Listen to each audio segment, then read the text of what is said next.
နတ်တွေရဲ့စောင့်ရှောက်မှုကိုမေတ္တာတအားကြီးတဲ့ပုဂ္ဂိုလ်ဟာရရှိထားတယ်ကာယကံရှင်ကတည်ကောင်းမှတည်မယ်နော်အနေရရှိတဲ့နေရာမှာသွားဖြစ်အောင်ဒုက္ခဖြစ်မဲ့အနေအထားမျိုးလေးတွေကိုမတွေ့ရမကြုံရအောင်ကြံကြံဖန်ဖန်လွတ်သွားအောင်နော်အဲ့လိုမျိုးစောင့်ရှောက်တဲ့အနေအထားမေတ္တာထားတဲ့ပုဂ္ဂိုလ်ကိုယ်တိုင်ကတည်ကောင်းမှတည်မယ်အဲ့ဒီလိုလေးနေတဲ့စမ်းကြယ်တဲ့ကိစ္စမျိုးတွေကတော့မေတ္တာတရားက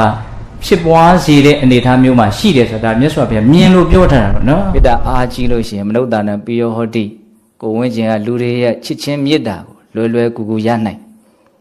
အမနုဿာနံပိယောဟောတိတဲ့လူမဟုတ်တဲ့တခြားသောတတဝါအကုန်ပဲတိရစ္ဆာန်တွေရောနတ်တွေရောနတ်မှာကောင်းတဲ့နတ်မကောင်းတဲ့နတ်အကုန်လုံးပေါ့လေအမနုဿဟုတ်လားအဲ့ဒီလူမဟုတ်တဲ့တခြားသောတတဝါတွေရဲ့မေတ္တာကိုလည်းလွယ်လေးရနိုင်ဟုတ်လားဒေဝတာနာရခန္တိနတ်တွေရဲ့ကာကွယ်စောင့်ရှောက်မှုကိုလည်းရနိုင်တယ်လို့ခေါ်တယ်အဲ့တော့ဘုန်းဘုန်းတို့ရဲ့ဘဝမှာဘေးဒီအန္တရာယ်တွေဖြစ်နေတယ်ဆိုတာကတတိချာချာအနှစ်ထုတ်ပြီးတော့ဘုန်းဘုန်းတို့စဉ်းစားကြည့်မယ်ဆိုရင်ဘေးတွေကဘယ်ကလာတဲ့ဘေးတွေကများလဲလို့မင်းလူချင်းချင်းစီကလာနေတဲ့ဘေးတွေပဲများလူတွေဟာဘယ်သူ့ကိုကြောက်ရတော့အဓိကလူတွေကိုပဲကြောက်ရလူချင်းချင်းနှိပ်စက်နိုင်တယ်လူချင်းချင်းဒုက္ခပေးနိုင်တယ်လူချင်းချင်းပဲဘုန်းဘုန်းတို့တွေဟာတကယ်တမ်းကဘာလုပ်နေရလဲသတိထားနေရဟုတ်လားအဲ့တော့လူကကိုယ့်ကိုချစ်တယ်ဆိုရင်ဒီလူကြောင့်ကိုကဒုက္ခရောက်เสียဘေးဖြစ်เสียအကြောင်းမရှိလူကကိုယ့်ကိုဒုက္ခပေးတယ်ဆိုရင်အဲ့ဒီလူကကိုယ့်ကိုမုန်းလို့ပေါ့ဟုတ်လားတကယ်လို့နတ်ကကိုယ့်ကိုဒုက္ခပေးတယ်ဆိုရင်အဲ့ဒီနတ်ကကိုယ့်ကိုမုန်းလို့ပေါ့ကိုယ်သာမေတ္တာအားကြီးမယ်ဆိုရင်အဲ့ဒီလူတွေနတ်တွေကကိုယ့်ကိုမုန်းမှာမဟုတ်မမုန်းဘူးဆိုလို့ရှိရင်ဘေးတွေအန်တွေလည်းတွေ့တဲ့အကြောင်းမရှိတော့ဟုတ်တယ်မဟုတ်လား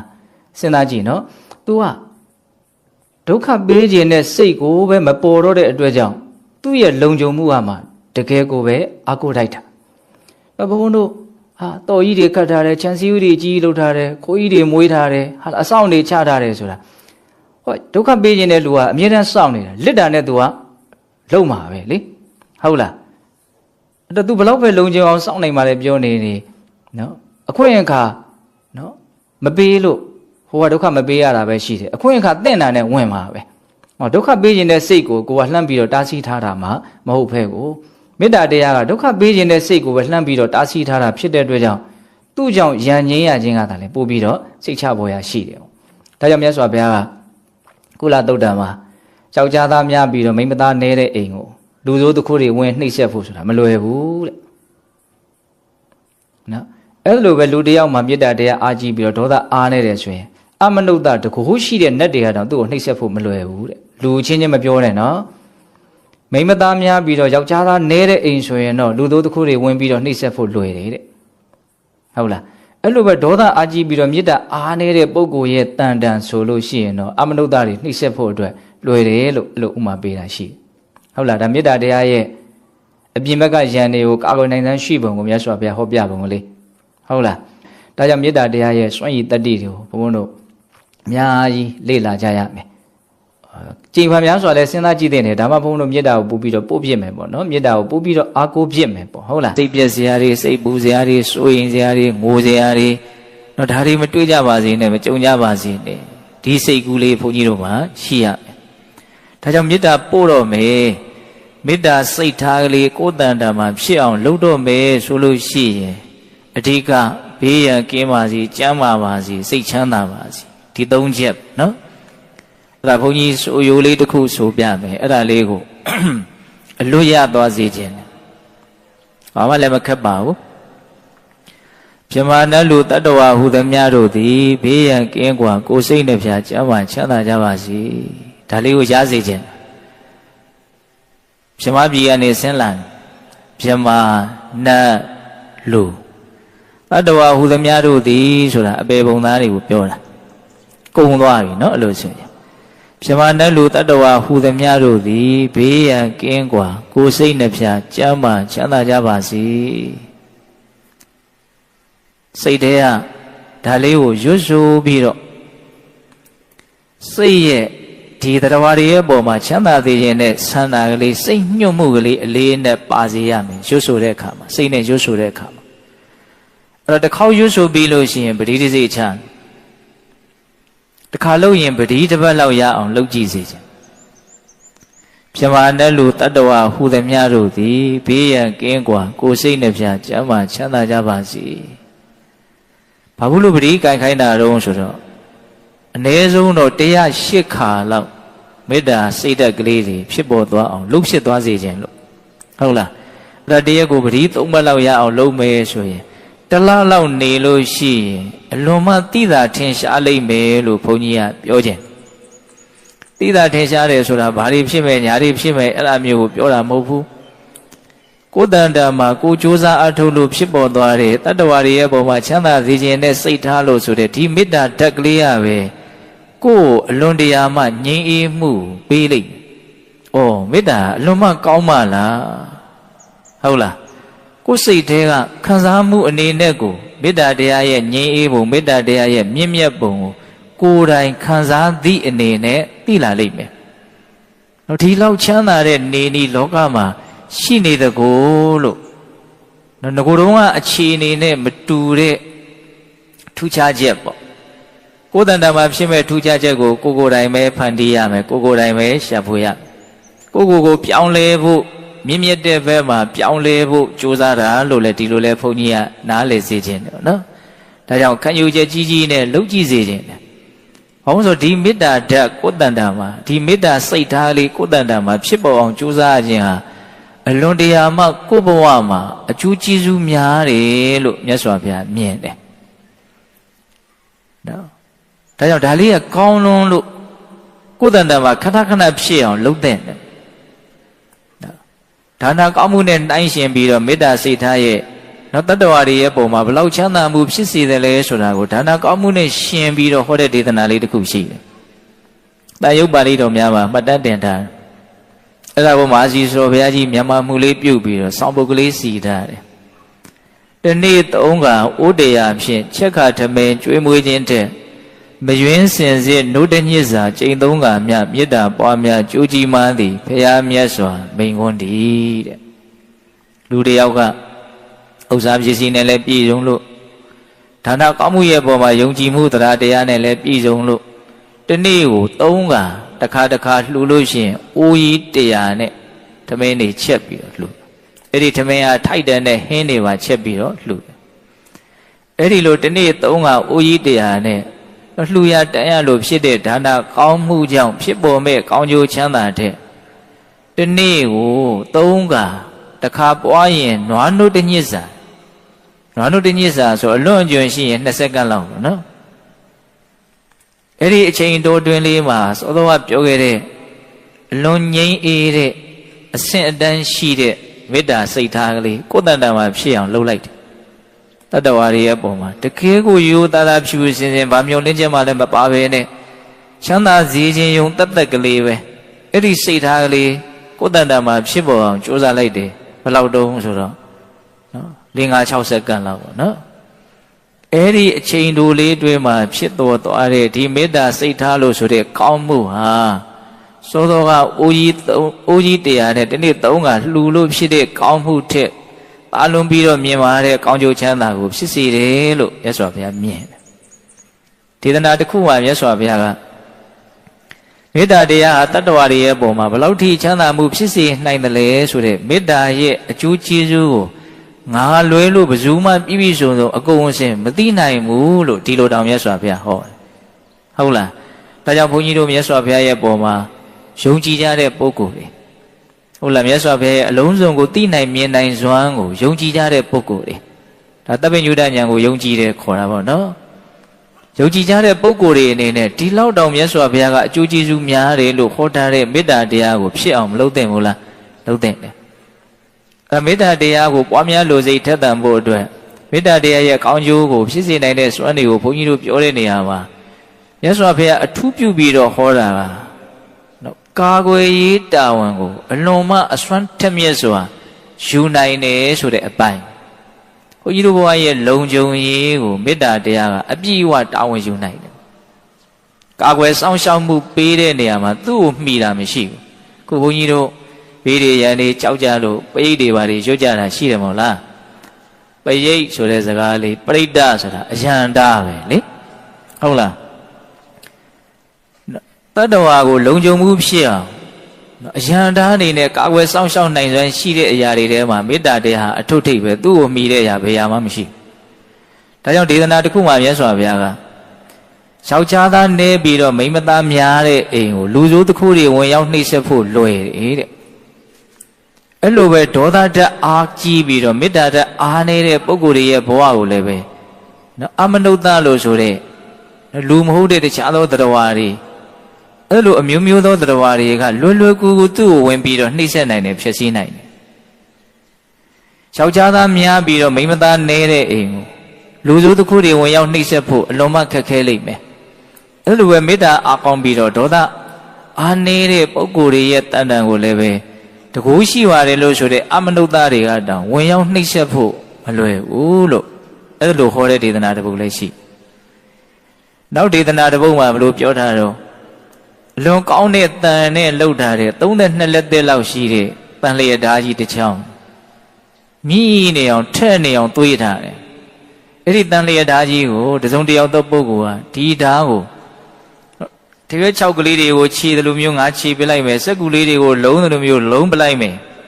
အဲ့လိုတွေးကြံပြီးတော့အဲ့ဒီတန်လျက်ဓာကြီးကိုလုံးဖို့ခြေဖို့ကြိုးစားမယ်ဆိုရင်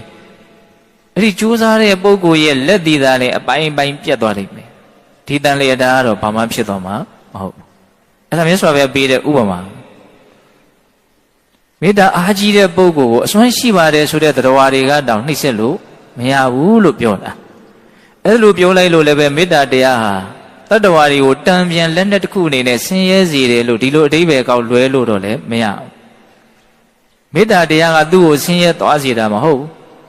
သူထားတဲ့စိတ်စေတနာသူ့ရဲ့အပြုမူကပဲသူ့ကိုပြန်ပြီးတော့ဆင်းရဲစေသွားတာဥပမာဘုန်းကြီးတို့နံရံကိုဘောလုံးနဲ့ပြစ်ပေါက်လိုက်မယ်ဆိုလို့ရှိရင်အဲ့ဒီဘောလုံးဟာပြန်ကန်ပြီးတော့ထွက်လာမယ်ဖြစ်ပေါက်တဲ့လူအားစိုက်တာကြီးရင်ကြီးသလောက်ပြန်ကန်ထွက်တဲ့အရှင်ကလည်းပိုပြင်းသွားမယ်နော်တာတာလေးပြင်းရင်တာတာလေးပဲပြန်လာမယ်ပြင်းပြင်းထန်ထန်ပြင်းရင်ပြင်းပြင်းထန်ထန်ကိုပြန်လာမယ်အဲ့ဒီဘောလုံးကြီးပြန်ကန်ထွက်သွားတဲ့ကိစ္စမှာနံရံကြီးကကန်ထုတ်သလားနံရံကြီးကအလွန်မှငြိမ်နေနော်တဆန်ကြီးလေးလောက်တောင်မလှုပ်ဘူးအဲ့ဒီငြိမ်သက်မှုကပဲဒုက္ခပေးခြင်းတဲ့ပုံကိုယ်တွေအတွက်ကြောက်စရာကောင်းတဲ့အင်အားဖြစ်နေတာ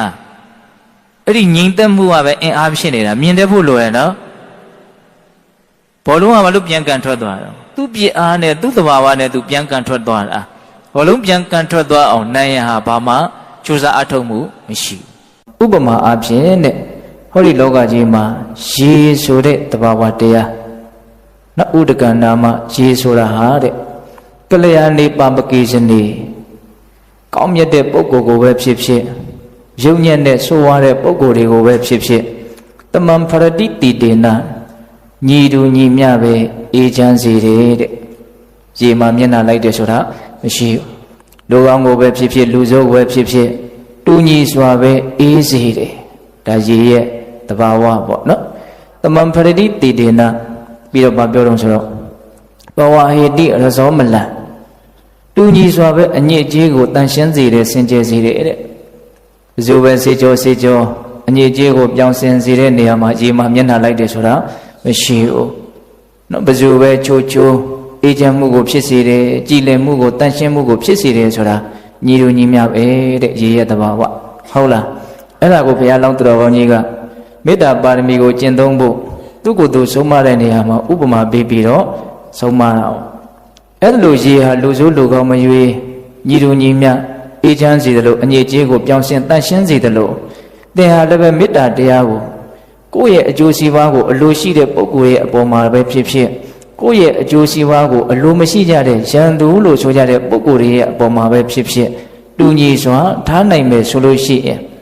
အဲ့ဒီလိုမေတ္တာတရားကိုသင်ဟာညီမျှစွာကျင့်သုံးနိုင်မယ်ဆိုလို့ရှိရင်သင်ဟာတပ္ပညုတဉာဏ်ကိုရလို့ဘုရားရှင်စေဧကံဖြစ်လိမ့်မယ်တဲ့ဒါကိုဘုရားလောင်းတော်ကောင်းကြီးကတထေဝတွန်ပိဟိတာဟိတေတမမေတ္တာယဘာဝယမေတ္တာပါရမိတံကန္တဝတံဘောဓိပါပုနိတတိတဲ့နော်တထေဝတွန်ပိဟိတာဟိတေဟိတာဆိုတာကိုယ့်ရဲ့အကျိုးစီးပွားကိုလိုလားကြတဲ့ပုဂ္ဂိုလ်တွေအဟိတာဆိုတာကိုယ့်ရဲ့အကျိုးစီးပွားကိုမလိုလားကြတဲ့ပုဂ္ဂိုလ်တွေနော်ကိုယ်ကိုကောင်းစေခြင်းတဲ့လူကိုယ်မကောင်းစေခြင်းတဲ့လူလောကကြီးမှာလူကတော့အမျိုးမျိုးမရှိနိုင်ဘူးလားနောက်ကိုယ်ပေါ်မှာကောင်းစေခြင်းတဲ့လူတွေရှိတယ်လို့မကောင်းစေခြင်းတဲ့လူတွေရှိတာပဲဟုတ်တယ်မဟုတ်လားဒါကတက္ကရာမတို့အရင်တို့ဘလို့မှတားလို့ရတဲ့ကိစ္စမဟုတ်ဒါကလည်းပဲကိုချင်းစာကြည့်ပေါ်လေကိုလည်းပဲ နော်သူတို့ရဲ့ကြိုးစီဝါကိုလိုလားတဲ့ပုံကိုယ်တွေရှိသလိုသူတို့ရဲ့ကြိုးစီဝါကိုလည်းမလိုလားဘူးဆိုတာတွေလည်းရှိတာပဲလူတိုင်းရဲ့ပုံမှာကိုယ်လည်းပဲကြိုးစီဝါလိုလားပြီးတော့နေတာတော့မဟုတ်ကိုယ်လည်းပဲသူတို့ရဲ့ကြိုးစီဝါကိုမလိုလားဘူးဆိုတာညံပညာကရှိတတ်တာပဲမဟုတ်လားအေးဒါကြောင့်တယောက်ကိုတယောက်အကျိုးစီးပွားလိုလားတဲ့အကျိုးစီးပွားမလိုလားဘူးဆိုတာတွေကတော့ရှိနေကြမှာပါပဲဟုတ်လားဒါကိုကကြည်ပြည့်ပြည့်နားလည်ပြီးတော့ကိုယ့်ဘောကောင်းတဲ့စိတ်တွေထားတာမကောင်းတဲ့စိတ်တွေထားတာဒါသူတို့ရဲ့အပိုင်းကာဏဒါသူတို့ရဲ့နော်အနေအထားဟုတ်လားအေးကိုကမေတ္တာထားရမှာကဘာလို့ဆိုတော့ကိုယ့်ရဲ့အပိုင်းဒါကိုနားလည်ထားဖို့လိုတာပေါ့ဟုတ်လားဒါကြောင့်ပိဋကပေါင်းသူတော်ကောင်းတို့ဒီဥမာလေးကအလွန်တရာမှမှတ်သားစရာမကောင်းဘူးလားကောင်းတယ်နော်ရေရဲ့တဘာဝနဲ့မေတ္တာရဲ့တဘာဝကိုထပ်တူထပ်မြထပ်ပြီးတော့ဥမာပေးတာနော်တူညီစွာပဲအေးချမ်းတယ်လို့တူညီစွာပဲ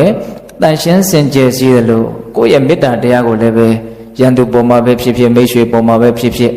မုန်းတီးတဲ့လူတွေရဲ့ပေါ်မှာပဲဖြစ်ဖြစ်ချစ်ခင်နှစ်သက်တဲ့လူတွေရဲ့ပေါ်မှာပဲဖြစ်ဖြစ်တူညီစွာထားနိုင်ဖို့မလုပ်ကြမလို့ကြိုးစားကြရမယ်ပေါ့အဲ့ဒါကဘုရားလုံးတော်ကောင်းကြီးမေတ္တာပါရမီနဲ့ပတ်သက်ပြီးတော့ဥပမာပေးပြီးတော့ကျင့်သုံးဖို့ဆုံးမတော်မူတဲ့အချက်ပေါ့နော်အဲ့တော့ဦးဇင်းတို့ဒီကနေ့ညမေတ္တာပါရမီနဲ့ပတ်သက်ပြီးတော့ဘာတွေပြောသွားဖို့စီစဉ်ထားလဲဆိုတော့မေတ္တာတရားဆိုတာဘာလဲဒါလေးကိုအရင်ပြောမယ်ပေါ့နော်ပြီးတော့မေတ္တာတရားကိုပွားများခြင်းစိတ်ထက်သန်လာအောင်မေတ္တာတရားကိုအားကိုးခြင်းစိတ်ထက်သန်လာအောင်နော်မေတ္တာတရားတွေပို့ပြီးတော့ပွားများဖြစ်အောင်မေတ္တာတရားရဲ့အကျိုးကျေးဇူးများနော်မေတ္တာတရားကိုကြိုးစားအထောက်မှုမရှိလို့အမျက်ဒေါသတွေထွက်လေတဲ့အတွက်ကြောင့်အမျက်ဒေါသတွေဖြစ်မယ်ဆိုရင်တော့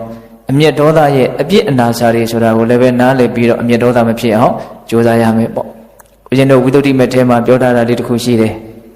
မေတ္တာတရားကိုပွားများကြမယ်ပုဂ္ဂိုလ်တွေဟာဒေါသရဲ့အပြစ်ကိုလည်းနားလည်ရမယ်မေတ္တာရဲ့အကျိုးကျေးဇူးတွေကိုလည်းနားလည်ရမယ်နှစ်ခုလုံးနားလည်ဖို့လိုတယ်နော်မေတ္တာရဲ့ဆိုးဝါးတဲ့နော်အကျိုးဆက်တွေကိုဖြစ်စေဒေါသရဲ့ဆိုးဝါးတဲ့အကျိုးဆက်တွေကိုဖြစ်စေတဲ့အပိုင်းကိုလည်းပဲကြည်ကြည်ပြန့်ပြန့်နားလည်ဖို့လိုတယ်ပေါ့အဲ့လိုပဲမေတ္တာတရားရဲ့ကြီးမားတဲ့အကျိုးကျေးဇူးတွေကိုလည်းပဲသိမြင်နားလည်ဖို့လိုတယ်ဒါမှဆိုးဝါးတဲ့ဒေါသကိုမိမိတဏ္ဍာမှာမဖြစ်အောင်နော်အကျိုးကျေးဇူးများပြားတဲ့မေတ္တာတရားမိမိတဏ္ဍာမှာဖြစ်ပေါ်အောင်ကြိုးစားခြင်းတွေပို့ပြီးတော့ထပ်သန်ပါဟုတ်လားအဲ့တော့ဦးဇင်းတို့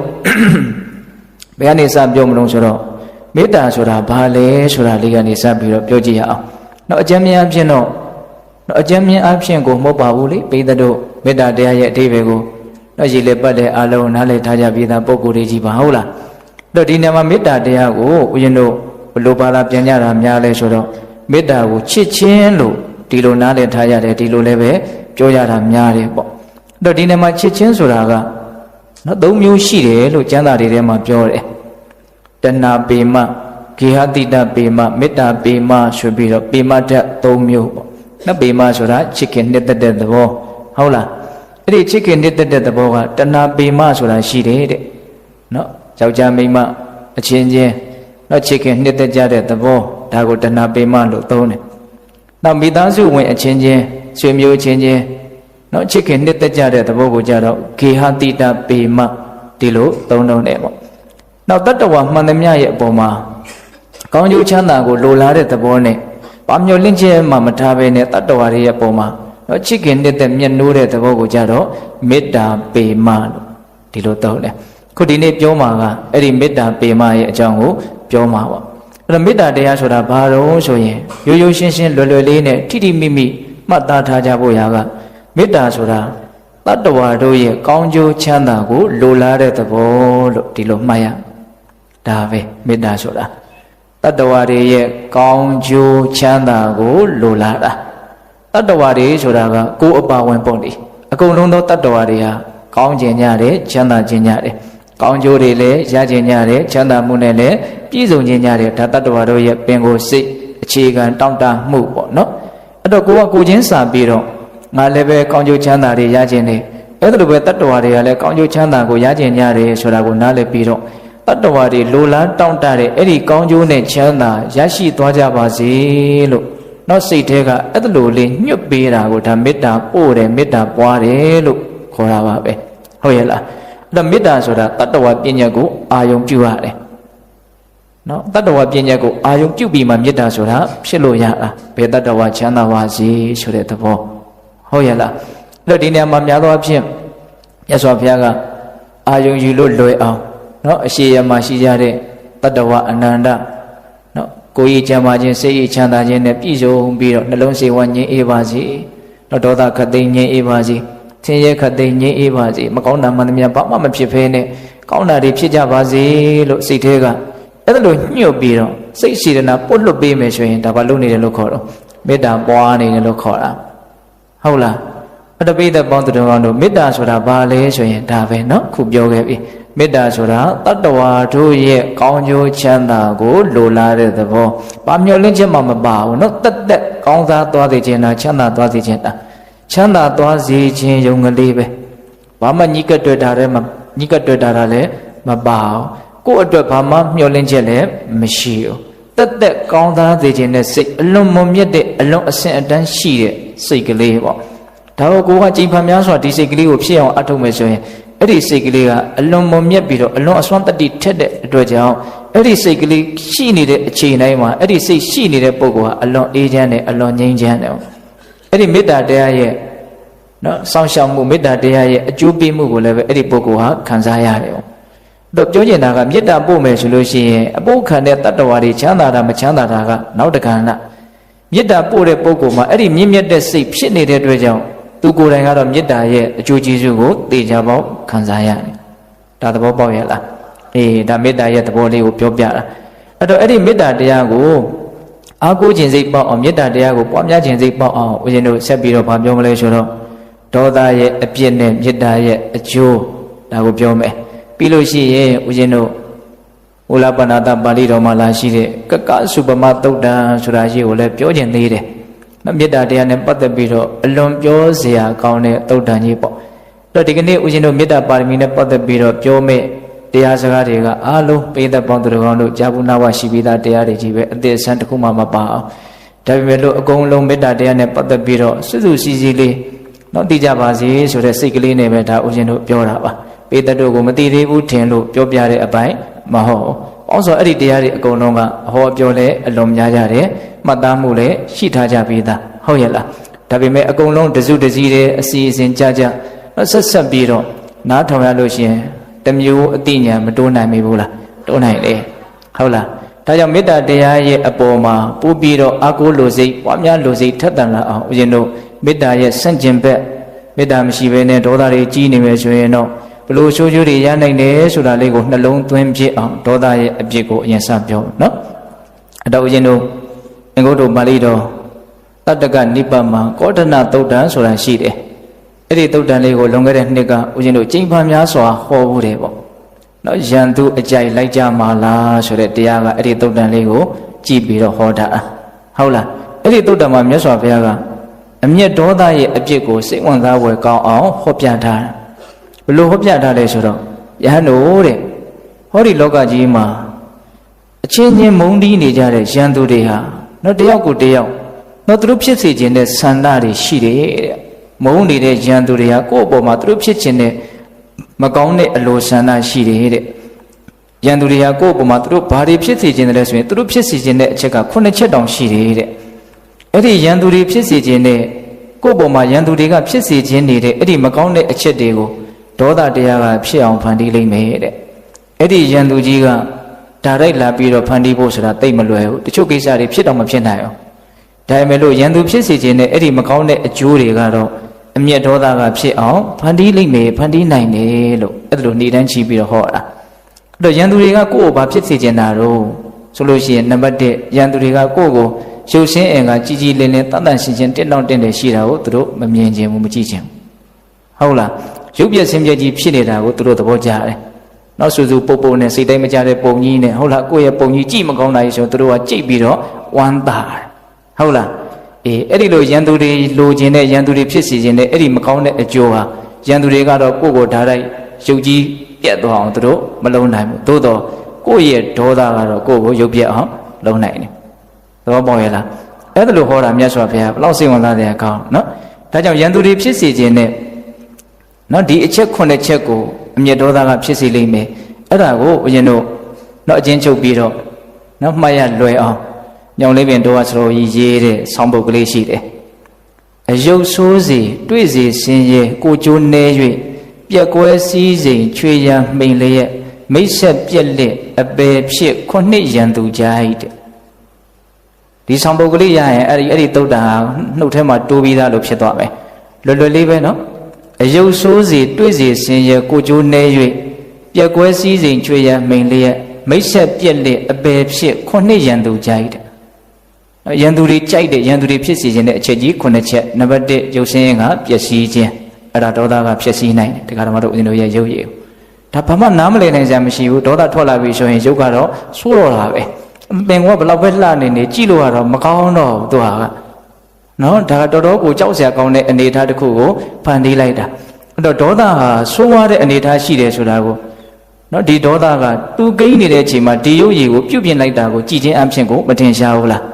ထင်ရှားတယ်ပူလောင်တဲ့ပုံရှုပ်ထွေးတဲ့ပုံညှဉ်းနှွမ်းတဲ့ပုံဒါရက်တန့်ပြီးတော့ပေါက်သွားတာကြက်သေးမရှိမင်္ဂလာမရှိအဲ့တိုင်းကြီးဖြစ်သွားတာဟုတ်လားဒါကြောင့်ဒီအပြစ်ကိုမြုံပြီးတော့လည်းပဲမြင်ပြီးတော့လည်းပဲဒေါသမဖြစ်အောင်ကြိုးစားရမယ်ပေါ့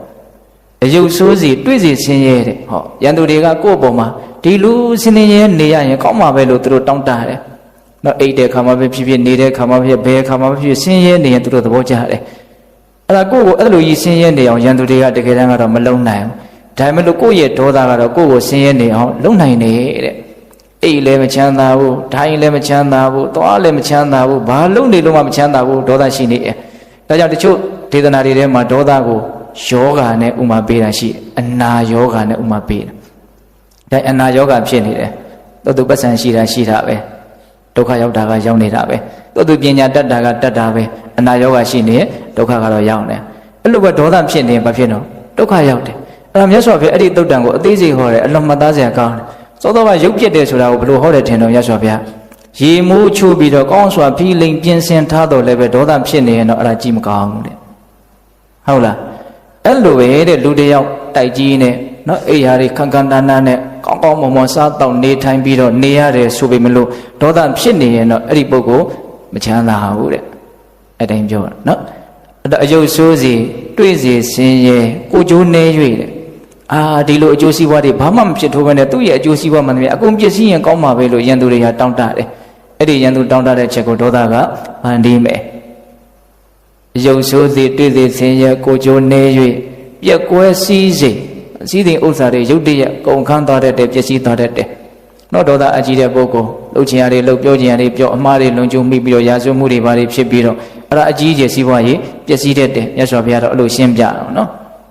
စီးပွားဥစ္စာကိုပျက်စီးခြင်းတယ်ဆိုတာဘယ်သူမှမရှိဘူးဒါပေမဲ့လို့ဒေါသဖြစ်ရင်တော့အခက်မသိရင်ပျက်စီးသွားနိုင်တယ်ဒေါသရဲ့အဖြစ်ကိုနားလည်ဖို့ဟုတ်လားအယုတ်ဆိုးစီတွေ့စီဆင်းရဲကိုကျိုးနေ၍ပြက်ကွဲစည်းစိမ်ချွေရန်မိန်လျက်တယ်နော်အချွေရန်ပေါင်းသင်းန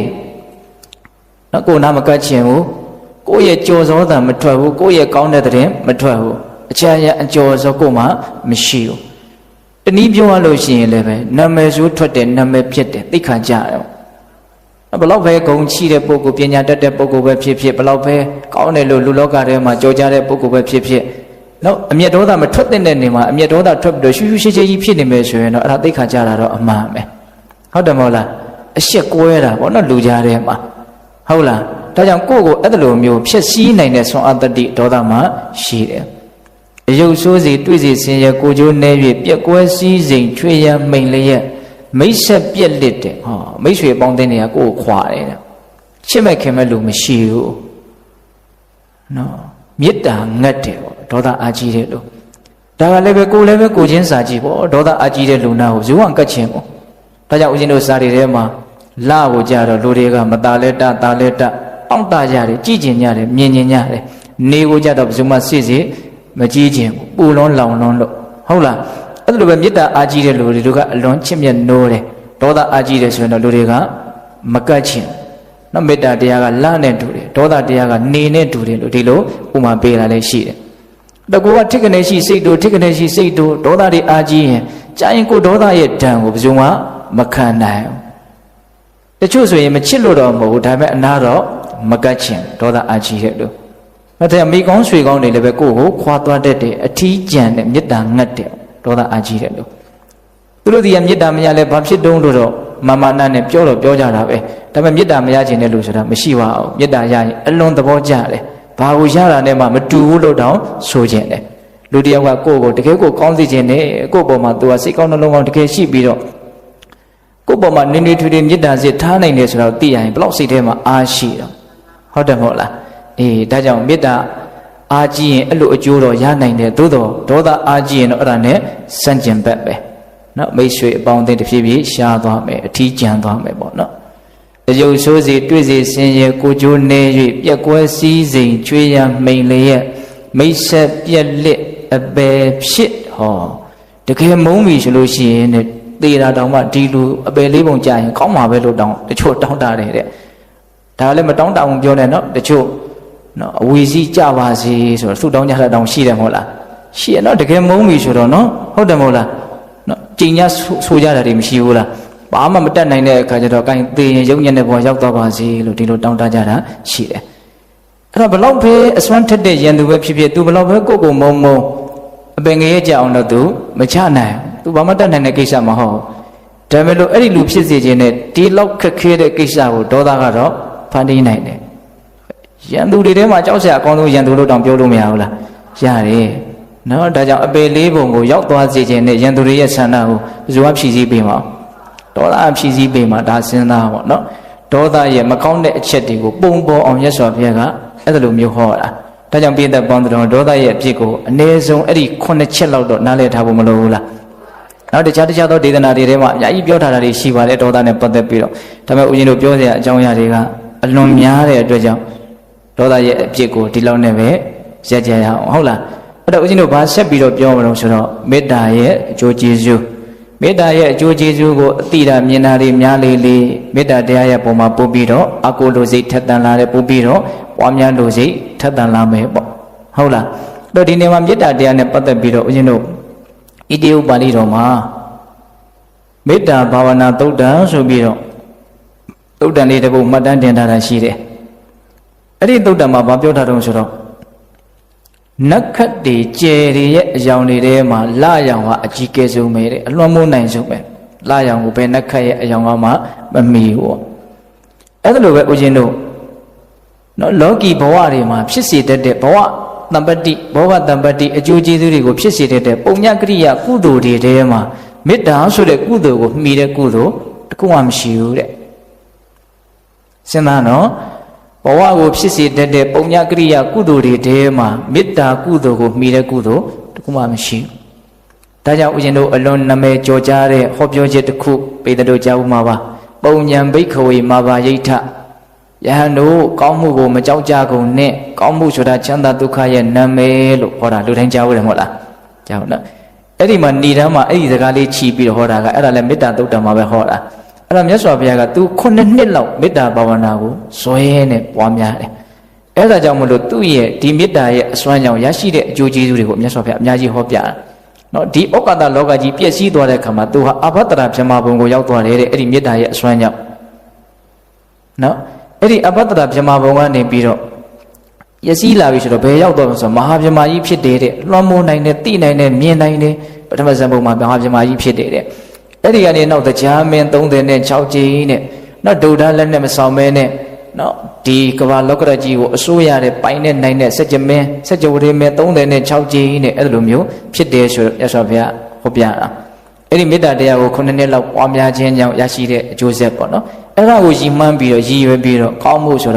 ကြောက်เสียမဟုတ်ဘူးကောင်းမှုဆိုတာချမ်းသာဒုက္ခရဲ့နာမည်ကြိုးစားပြီးတော့အထောက်ကြရမယ့်အရာတစ်ခုသာဖြစ်တယ်ဆိုတာကိုပေါ်လွင်အောင်မြတ်စွာဘုရားပြောတာတော့ဒီနေ့မှာဦးဇင်းတို့မေတ္တာတရားရဲ့ကောင်းကျိုးချမ်းသာတွေထဲမှာထင်ထင်ရှားရှားဟောပြထားတဲ့ဒေသနာတစ်ခုကမေတ္တာအကျိုး17မျိုးဆိုပြီးတော့ဧကတတနိဗ္ဗာန်အင်္ဂုတ္တပါဠိတော်မှာလာရှိတဲ့သုတ်တံပဲအဲ့ဒါလည်းလူတိုင်းမှတ်သားဖို့တယ်မဟုတ်လားနော်အိနိုးချမ်းသာကောင်းစွာအိမ်မက်ချစ်လျက်လူနဲ့စောင်းလက်နှံများစိတ်မိသားတို့ရှောင်ရှားကိုမှာလျင်စွာစိတ်တည်ရွှင်ကြီးမျက်နှာတေကမတွေ့လှလေပြမှာ17ဖြာသည်မေတ္တာပွားမှုအကျိုးတွေရလာဒီလင်္ကာလေးတွေရလာဒါမျိုးလေးတွေရအောင်နှုတ်ထဲမှာဆောင်းထားတဲ့အိနိုးချမ်းသာတဲ့နော်မေတ္တာတရားအားကြီးတဲ့ပုဂ္ဂိုလ်မေတ္တာတရားပွားတဲ့ပုဂ္ဂိုလ်အဲ့ဒီမှာတော့ဦးဇင်းတို့မေတ္တာစေတောဝိမု ക്തി ကိုတဲ့အာတိဝိတာယဘာဝိတာယဘူလိကတာယ ယာနိကတဝိထုကတအနုဋ္ဌိတပရိရှိတသုတ္တမရတ္တကောင်းစွာကိုယ်တန်တမှာတီးနေအောင်နော်အရန်သင့်ဖြစ်အောင်ကြိုးစားတာပေါ့နော်မော်တော်ကားကိုဆက်နှိုးထားသလိုမျိုးမေတ္တာကိုအမြဲတမ်းကြိုက်တဲ့အချိန်မှာပို့လိုက်ရင်ကြိုက်တဲ့အချိန်အရန်သင့်ဖြစ်အောင်အဲ့လောက်ထိမေတ္တာကိုပိုင်အောင်နိုင်အောင်လုပ်ထားမယ်ဆိုရင်တဲ့အခုပြောတဲ့အကျိုးကျေးဇူး7မျိုးရမယ်အကျိုးကျေးဇူး7မျိုးကဘာတွေတော့အိမ်နိုးချမ်းသာအိတ်တဲ့ခါမှာလည်းချမ်းချမ်းသာသာအိမ်ရနိုးတဲ့ခါမှာလည်းချမ်းချမ်းသာသာနိုးရတယ်ဒုက္ခံသုပ္ပတိဒုက္ခံပฏิဘုဇ္ဇတိတဲ့နော်ချမ်းချမ်းသာသာအိမ်ရတယ်ချမ်းချမ်းသာသာနိုးရတယ်ဒါကလည်းပဲဒီခေတ်မှာအပူတွေအလောင်တွေများတော့ချမ်းချမ်းသာသာအိပ်ရတယ်ချမ်းချမ်းသာသာနိုးရတယ်ဆိုတာကလူတိုင်းမရဘူးเนาะမစားရလို့မဝေရလို့စီးပွားရေးမပြည့်စုံလို့မဟုတ်ဘူးဟုတ်လားအမျိုးမျိုးသောစိတ်ကိုနှိမ့်ဆက်တဲ့ပူလောင်မှုတွေကြောင့်မို့လို့ဒီတော်ကောင်းကောင်းမအိပ်ရဘူးကောင်းကောင်းမနိုးရဘူးပူပူလောင်လောင်အိပ်ရတယ်ပူပူလောင်လောင်နိုးရတယ်အဲ့ဒီလိုအနေထားဆိုးတွေလွတ်ပြီးတော့ချမ်းချမ်းသာသာအိပ်စေရတယ်ချမ်းချမ်းသာသာနိုးထားရတဲ့အနေထားမျိုးကိုရကျင်နေဆိုရင်ဘာလို့အောင်တော့မေတ္တာအားကြီးအောင်ကြိုးစားရမယ်နော်အိမ်နိုးချမ်းသာကောင်းစွာအိမ်မက်ဟောအိမ်မက်ကောင်းမက်တယ်တဲ့မေတ္တာအားကြီးတဲ့လို့စန့်ကျင်ဘက်အဖြစ်မေတ္တာအားမကြီးဘူးဆိုရင်တော့အိမ်မက်ဆိုးတွေမက်နိုင်တယ်ဘဝရဲ့အနာယူတဲ့အချိန်လေးလို့ဆိုရမယ်အိတ်တဲ့အချိန်မှာတော့မှမေတ္တာမရှိဘူးဆိုရင်ဒီပုဂ္ဂိုလ်ချမ်းချမ်းသာသာအိမ်မက်ကောင်းလေးတွေမမက်ရတဲ့အတွက်ကြောင့်ကောင်းကောင်းတော့မနာရဘူးဆိုတဲ့အနေအထားမျိုးကိုမရောက်ဘူးလားရောက်တယ်နော်အိမ်နိုးချမ်းသာကောင်းစွာအိမ်မက်ချစ်လျက်လူနဲ့ဟောမနုဿာနံပိယောဟတိအမနုဿာနံပိယောဟတိနော်လူသားတွေရဲ့ချစ်ခင်မြတ်နိုးမှုကိုယ်ဝန်းကျင်မှာရှိတဲ့လူတွေရဲ့ချစ်ခင်မြတ်နိုးမှုနှစ်သက်မှုလေးစားမှုဒါကိုမေတ္တာတဲ့အားကြီးတဲ့ပုဂ္ဂိုလ်တွေလွယ်လွယ်လေးရနိုင်တယ်ဟုတ်လားပြီးတော့နတ်တွေရဲ့ချစ်ခင်နှစ်သက်မြတ်နိုးမှုကိုလည်းရနိုင်တယ်မေတ္တာရှိနေတဲ့ပုဂ္ဂိုလ်မေတ္တာအားကြီးတဲ့ပုဂ္ဂိုလ်ကိုစိတ်သက်ခြင်းခိုက်တဲ့သဘောမျိုးလို့လည်းအကျဉ်းမြင်နားလည်လို့ရတယ်ဟုတ်လားချစ်လျက်လူနဲ့ပြီးတော့ဗါတယ်တော့စောင့်လက်နဲ့များတဲ့ဒေဝတာနာရခန္တိနတ်တည်းရဲ့စောင့်ရှောက်တာကိုမေတ္တာအားကြီးတဲ့ပုဂ္ဂိုလ်ဟာရရှိတယ်စောင့်လက်နဲ့များစိတ်မီးဓာတ်တို့ရှောင်ရှားကိုမှာဟောအစိတ်တမီးတွေဓာတ်တွေအစရှိတဲ့လက်နဲ့တို့ကြောင့်ဒီပုဂ္ဂိုလ်ဒုက္ခရောက်เสียအကြောင်းမရှိဘူးမေတ္တာအားကြီးနေတဲ့အချိန်မှာမေတ္တာလက်ရှိနော်ရှိနေတဲ့အချိန်မှာအစိတ်တမီးတွေဓာတ်တွေမကြရောက်နိုင်ဘူးစိတ်မီးဓာတ်တို့ရှောင်ရှားကိုမှာလျင်စွာစိတ်တီးဟောတို့တန်စိတ်တန်တမာတိရတီးတဲ့စိတ်ရတည်ငြိမ်မှုကိုမြန်မြန်ဆန်ဆန်ရတဲ့ကမ္မထံလို့မြတ်စွာဘုရားဟောတယ်စိတ်ကဆင်းရဲရင်မတည်ဘူးဟုတ်လားမေတ္တာပွားခြင်းအဖြစ်စိတ်ကမြန်မြန်ဆန်ဆန်ချမ်းသာတယ်ဒါကဦးဇင်းတို့ကံကံရဲ့အကျိုးရှုတော့မှကြည့်မယ်ဆိုရင်သူများကိုချမ်းသာစေခြင်းနဲ့စိတ်မွေးတော့ကိုယ်မှမြန်မြန်ဆန်ဆန်ချမ်းသာတာပဲဟုတ်တယ်မို့လားဒါကြောင့်မလို့ချမ်းသာတဲ့အတွက်ကြောင့်စိတ်မြန်မြန်တည်တယ်စိတ်ကိုမတည်အောင်လုပ်တာကအကျဉ်းမြင်ပြောရရင်တော့ဒေါသပဲစိတ်တိုင်းမကြမှုတွေမှွေနောက်ချောက်ချားနေအဲ့ဒါစိတ်ကမတည်ငြိမ်မှုဟုတ်ရဲ့လားဒါကြောင့်တိုးတန်စိတ်တန်တမာတိရဲ့ဒီစိတ်ရဲ့တည်ငြိမ်မှုကိုမြန်မြန်ဆန်ဆန်ရကျင်နေဆိုရင်မေတ္တာပွားရမှာနော်အိမ်နိုးချမ်းသာကောင်းစွာအိမ်မက်ချစ်လျက်လူနဲ့စောင့်လက်နှံမြစေမိတန်းတို့ရှောင်ရှားကိုမှာလျင်စွာစိတ်တည်ရွှင်ကြီးမျက်နှာမုခဝန္နောဝိပတိရတိတဲ့မေတ္တာအားကြီးတဲ့ပုဂ္ဂိုလ်ရဲ့မျက်နှာအလွန်မှကြည်လင်နေတဲ့ဟုတ်ရဲ့လားခုနတုန်းကအယုတ်ဆိုးစီဆိုတာနဲ့သူကစန့်ကျင်ဘက်ပေါ့နော်ဒေါသကရုပ်ရည်ကိုဖျက်ဆီးမယ်ဒီဘဝနဲ့မကဘူးနောက်ဘဝပါဆက်ပြီးတော့အဲ့ဒါအယုတ်ဆိုးကြီးဖြစ်မှာဒေါသအားကြီးတဲ့လို့နော်မေတ္တာအားကြီးတဲ့လူကအခုတင်ကြည်ကောင်းတာမဟုတ်ပြီးရင်လည်းပဲပို့ပြီးတော့ကြည်ကောင်းတဲ့အနေထားတရားကိုဖန်တီးအောင်မှာဒါကရုပ်ရည်လှပဖို့အတွက်ကံတရားကိုထူထောင်နေရလဲရောက်တယ်သဘောပေါက်ရဲ့လားဒီကံတရားနဲ့ပတ်သက်ပြီးတော့ဦးဇင်းကတော့အလွန်ကပြောခြင်းနေတယ်ပြောခြင်းတော့ပြောလိုက်အောင်မယ်ဟုတ်လားနော်တချို့နော်အမေလဲလှတယ်အဖေလဲလှတယ်ကလေးလေးကြမှာဘာဖြစ်နော်အိုးနေတာရှိတယ်အမေနဲ့မတူလားဆိုလဲတူတယ်အဖေနဲ့မတူလားဆိုလဲတူတယ်ဘာတူတော့ဆိုတော့အိုရာတွေကြီးရွေးတူတယ်စဉ်းစားကြည့်ပရိထားကြည့်နောက်တချို့အမေလည်းပြောလောက်အောင်မလှဘူးအဖေလည်းပြောလောက်အောင်မလှဘူးသားသမီးကြမှာလှနေတာရှိတယ်အမေနဲ့လည်းတူသလားမေတူတယ်အဖေနဲ့လည်းတူတယ်တူတော့တူနေတာပဲဒါပေမဲ့လှတာလေးကောင်းတာလေးပဲရွေးပြီးတော့တူတယ်ကဲဒါပါလေဆိုတော့တတ္တဝါရဲ့ကံတရားပေါ့အဲ့ဒီကံကဘာတုံးလို့မေးရင်ဒေါသအနေအများမေတ္တာအနေအများကိုအဓိကရည်ညွှန်းတာပေါ့ဟုတ်လားဒါကြောင့်လင်းစွာစိတ်တည်ရွှင်ကြီးမျက်နှာသေကမတွေ့လားလေမြမဆက်တပြားလေးမေတ္တာပွားမှုအကျိုးတွေဟုတ်လားသေကမတွေ့ဘဝရဲ့နောက်ဆုံးအချိန်လူတိုင်းကြောက်ရွံ့ကြတယ်ထိတ်လန့်ကြတယ်နော်ငါရုပ်ပြဆင်းပြကြီးများသိရမလားယုံညံ့တဲ့ဘဝတွေကိုမြန်ရောက်သွားလိမ့်မလားဒီအတွေ့ကဉာဏ်ရှိတဲ့လူတိုင်းမှာအနာဂတ်နဲ့ပတ်သက်ပြီးတော့စဉ်းစားကြတဲ့အခါမှာဒါမပါဘူးလားပါတယ်နော်ဒါတွေကပ စ္စည်းဥစ္စာနဲ့လည်းဖြည့်ရှင်းလို့ရတဲ့ပြဿနာမဟုတ်ဘူးတက်ကြွထားတဲ့ပညာတွေနဲ့ဖြည့်ရှင်းလို့ရတဲ့ပြဿနာမဟုတ်ဘူးကိုယ်ဘေးမှာရှိတဲ့ကိုယ်ဘလောက်ပဲချစ်တဲ့အတိုင်းဝိုင်းဘလောက်ကြီးပဲကောင်းကောင်းဒါကိုသူတို့လည်းဝိုင်းပြီးတော့မရှင်းနိုင်ဘူးဟုတ်လားကိုယ့်ဘဝရဲ့နောက်ဆုံးအချိန်ကိုယ့်ဘဝရဲ့နောက်တစ်ချိန်မှာဆက်ပြီးတော့ဖြစ်ရမယ်အနာဂတ်အနေအထားကကိုယ့်ရဲ့အည်သွေးပေါ်မှာပဲမူတည်တာဟုတ်လားအဲ့ဒါကိုကထိကနေရှိစိတ်တို့ထိကနေရှိစိတ်တို့ဆိုရင်တော့မသေးခင်မှာတွေ့ရတဲ့အတွေ့အကြုံလေးတွေကိုတောင်ရင်မဆိုင်နိုင်လို့စိတ်တို့တယ်ဆိုတဲ့လူတစ်ယောက်တည်းဒီကနေ့မှတွေ့ရမယ်ဆိုရတဲ့အခြေအနေကြီးကိုသူတေချာပေါက်ရင်ဆိုင်နိုင်မှာမဟုတ်တေချာပေါက်စိတ်တို့တော့မှာပဲဟုတ်လားအဲ့လိုဆိုလို့ရှိရင်ဘဝရဲ့နောက်ဆုံးအချိန်ဟာဘယ်လိုမှမကောင်းနိုင်ဘူးမကောင်းလို့ရှိရင်တော့မကောင်းတဲ့နေရာပဲရောက်မှာပဲเนาะဒါမေတ္တာအားကြီးလို့ရှိရင်တော့အတ္တံဘုံလောကာလံကရောတိကြီးကြီးလင်းလင်းမတွေ့မဝေးသေရတယ်အဲ့လိုသေပြီးလို့ရှိရင်လေတဲ့ဥပ္ပတိအပ္ပတိဝိဇ္ဇံတော့ဗြဟ္မလောကုဘဂောဟောတိတဲ့နော်အရဟတမဉ္ဇဉ်အရဟတဘုံဉ္ဇဉ်ကိုမရသေးလို့ရှိရင်လည်းပဲအဲ့ဒီပုဂ္ဂိုလ်ဗြဟ္မပြည်ကိုသေချာပေါက်ရောက်မယ်တဲ့နော်ကျန်တဲ့နတ်ပြည်တို့လူပြည်တို့တော့မပြောဘူးတော့သူကဘယ်ရောက်မှာဗြဟ္မပြည်ကိုရောက်မယ်လို့ပြောတာမေတ္တာအားကြီးတဲ့ပုဂ္ဂိုလ်ရဲ့စိတ်အည်သွေးကမြင့်လွန်းလို့သူ့ရဲ့တန်တဲ့နေရာကိုအဲ့ဒီစိတ်ကအိုးလိုက်တာဟုတ်လားဒါကြောင့်တတ္တဝါတွေရဲ့ပုံမှာကောင်းကျိုးချမ်းသာကိုလိုလားတဲ့စိတ်ကိုပွားများဖို့မလိုဘူးလားလိုတယ်ဒီနေမှာဦးဇင်းတို့ဒီမေတ္တာအကျိုး7မျိုးတွေကနော်သတိထားစရာလေးတစ်ခုပေါ့လေလူတွေအလွန်ရခြင်းနဲ့အကျိုးကျေးဇူးလေးတစ်ခုဆိုတော့ကလည်းအကျိတ်ဖန်းတမန်လေးဦးဇင်းကပြောခဲ့ပါတယ်ဟုတ်လားအိမ်နိုးချမ်းသာကောင်းစွာအိမ်မဲ့ချစ်လျက်လုံနဲ့ဟောဒီအကျိုးကျေးဇူးကိုလူတွေရခြင်းကိုယ်ဝန်းကျင်မှာရှိတဲ့လူတွေဒီကမေတ္တာကိုရခြင်းတယ်ကိုယ့်ဘောအကောင်းမြင်တာလေးကိုလိုခြင်းတယ်စီးစီးပိုင်ပိုင်လေးနွေ့နွေ့ထွေးထွေးလေးနေခြင်းညာတယ်ပေါ့ဟုတ်တယ်မဟုတ်လားဒါဆိုမေတ္တာအားကြီးရင်တော့သိကြပါရမယ်မေတ္တာအားကြီးရင်လူမပြောနဲ့အိဆန်တွေတောင်ကိုယ့်ဘောမှာမျက်နှာမှုရှိတယ်လို့ဆိုတယ်ဆိုကြပါစို့ဒီနေ့ကဦးဇင်းတို့ပြောခဲ့တဲ့သုဝနာတမဇတ်သုဝနာတမဇတ်ကိုပိလိယက္ခမင်းကဘာလို့မြားနဲ့ပြစ်တာတော့ဘာလို့ပြစ်တာတော့နော်တိဋ္ဌံတွေတမင်နေချားထဲမှာလူကိုအလွန်ကြောက်တဲ့တမင်နေချားထဲမှာသူသွားလာနေတာဒါလူလားနတ်လားငကားလားဂလုံးလားသိကျင်တာလူလို့ကိုသူမထင်ဘူးအံ့ဩလွန်းလို့အဲ့ဒါကြောင့်မို့လို့နော်ဒီတိုင်းသွားမရင်ထွက်သွားရင်ပြန်သွားရင်ဒါမှမဟုတ်ပျောက်သွားရင်မမေးလိုက်ရမှာဆိုလို့အာအနေအောင်ဆိုတော့ပြစ်လိုက်တာမုန်းလို့ပြစ်တာလည်းမဟုတ်ဟုတ်လားအဲ့တော့ပြစ်ပြီးတော့မှလူမှန်းသိတဲ့ခါကျတော့ဟိုကမေးတာဗောမင်းကြီးငါတမင်လည်းမဟုတ်ဘဲနဲ့ဘာဖြစ်လို့ငါ့ကိုပြစ်ရတာတော့အဲ့လိုမေးတဲ့ခါကျတော့မင်းကြီးကအမှန်တိုင်းပြောဘူးလိန်တာမင်းဟာတဲ့တမင်နေကြတဲ့ကိုနေတဲ့အခါကျတော့မင်းကိုမြင်ပြီးတော့တမင်တွေကပြေးတော့ငါစိတ်တို့ပြီးတော့မင်းကိုပြစ်လိုက်တာတဲ့အဲ့လိုပြောတဲ့အခါကျတော့မင်းကြီးအဲ့ဒါမဟုတ်ဘူးတဲ့ငါ့ကိုမြင်ပြီးတော့ပြေးတဲ့တမင်ဆိုတာမရှိဘူးတဲ့ဒီတိုးထဲမှာငါ့ကိုကြောက်နေတဲ့အိဆန်လေးတွေတကောင်မှမရှိဘူးတဲ့ဒါအံ့ဩစရာအလွန်ကောင်းတဲ့အချက်ပေါ့နော်သူကမေတ္တာတရားကိုအကြီးအကျယ်ပွားများတယ်လို့ဆိုတယ်အဲ့ဒီသုဝနာတမန်ကဒါကြောင့်စရိယပိဋကဒါကစရိယပိဋကမှာနော်ရှင်သာရိပုတ္တရာကိုမြတ်စွာဘုရားဟောတာထဲမှာအသေးစိတ်ပါတယ်အဲ့ဒီတုန်းကတဲ့မြတ်စွာဘုရားအလောင်းတော်ကြီးကမေတ္တာကိုအလွန်ပွားများတဲ့အတွက်ကြောင့်တိဋ္ဌံလေးတွေကသူ့ကိုကြောက်တယ်ဆိုတာမရှိဘူး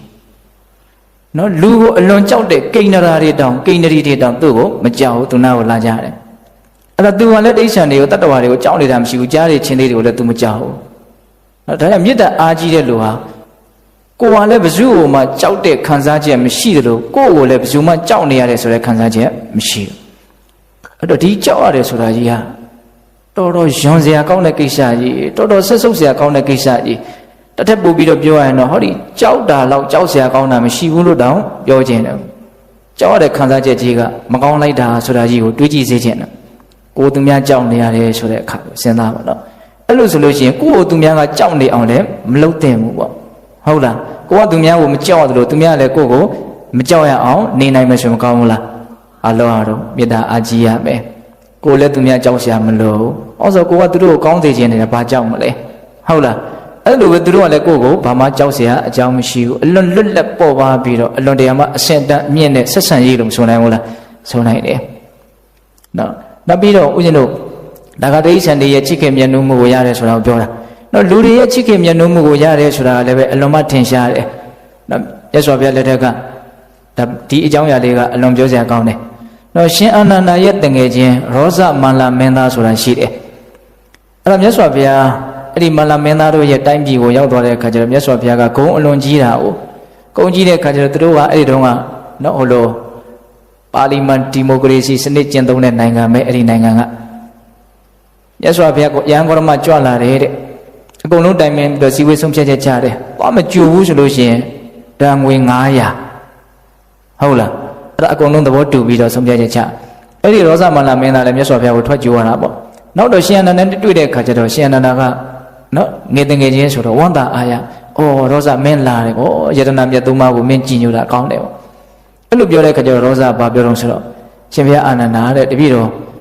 ယတနာမြတ်သုံးပါးကိုကြည်ညိုလို့လာတွေ့တာမဟုတ်ဘူးတဲ့မလာရင်တန်ရိုက်ခံမှာဆိုလို့လာတာတဲ့ဟုတ်လားအဲ့လိုပြောတော့တော်တော်ကိုစိတ်မချမ်းမသာဖြစ်သွားတယ်ရှင်အနန္ဒာကအဲ့ဒါနဲ့သူလည်းပြန်သွားပြီလဲဆိုတော့မြတ်စွာဘုရားကြီးကိုတန်းသွားတယ်ရှင်အနန္ဒာကမြတ်စွာဘုရားတဲ့တပည့်တော်ရဲ့တငယ်ချင်းရောဇမန္လမင်းသားအခြေခံဉာဏ်ပညာတွေရှိပါတယ်ဗျာဒါပေမဲ့အခုလောလောဆယ်တော့အဲ့လိုဖြစ်နေတယ်ဒါကြောင့်ရောဇကိုသာသနာတော်ကိုကြည်ညိုတဲ့ပုဂ္ဂိုလ်တယောက်ဖြစ်အောင်မြတ်စွာဘုရားလှုပ်ပေးလို့ရမယ်ဆိုရင်လှုပ်ပေးပါလို့သွားပူဇာတယ်လို့ပဲဆိုကြပါစို့တငယ်ချင်းအတွက်အဲ့တော့မြတ်စွာဘုရားကဘာအမင်းရှိတုံးဆိုတော့အာနန္ဒာတဲ့ရောဇကိုသာသနာတော်ကိုကြည်ညိုဖို့အတွက်လှုပ်ဖို့အတွက်ငါမှဘာအခက်ခဲမှမရှိပါဘူးတဲ့အဲ့ဒါနဲ့မြတ်စွာဘုရားဘာလုပ်လဲဆိုတော့တလောကလုံးရဲ့အပေါ်မှာဖြန့်ကျက်ထားတဲ့မေတ္တာဓာတ်ကိုရုပ်သိမ်းပြီးတော့အဲ့ဒီရောဇမန္လမင်းသားတူရဲ့အပေါ်မှာပဲမေတ္တာတွေကိုပုံပြီးတော့ပေးလိုက်တယ်တဲ့မေတ္တာပို့လိုက်တယ်ပေါ့အဲ့တော့ရောဇဘာဖြစ်သွားတော့ဆိုတော့နော်မအေးပြောက်တဲ့နွားငယ်လိုပဲတဲ့နော်တပူပူတပဲပဲអော်ပြီးတော့မအေးရှားနေတဲ့မအေးနွားမကြီးကိုလိုက်ရှားနေတဲ့နှကလေးလေးပေါက်စားလေးလိုပဲအလွန်ကောင်းတဲ့ဥမာတော့ဒီဥမာကဒါကနွားတွေနဲ့နေဘူးတဲ့လုံကပို့ပြီးတော့သိမယ်ဟုတ်လားနော်တော်တော်ကိုသူကအိမ်တွေမြက်ကျူးတွေပါပြက်ချင်းပြက်ရုံးကန်ထွက်သွားတာမအေးမရှိဘူးဆိုရင်ဟုတ်လားအဲ့လိုပဲရောဇကမအေးပြောက်တဲ့နွားလေးလိုပဲမြတ်စွာဘုရားကိုလိုက်ရှားနေတဲ့အကြောင်းတိုင်းမှာတွေ့သမျှယဟန်တွေကိုမြတ်စွာဘုရားဘယ်မှာတော့ဘုရားမြတ်စွာဘုရားဘယ်မှာတော့ဘုရားအဲ့လိုမေးပြီးတော့ကိုရှားတာလည်းမြတ်စွာဘုရားနေတဲ့အကြောင်းကိုလည်းသိပြီဆိုတော့အဲ့ဒါတကားလေးခောက်လို့မြတ်စွာဘုရားကြီးရောက်တယ်အဲ့ဒီမှာမြတ်စွာဘုရားဟောတဲ့တရားကိုနာပြီးတော့သောတာပန်ဖြစ်တယ်ဒါပါလေဆိုတော့မေတ္တာအားကြီးလို့ရှိရင်လူသားတွေရဲ့ချစ်ခင်မှုနှစ်သက်မှုမျက်နှာမှုကိုရတယ်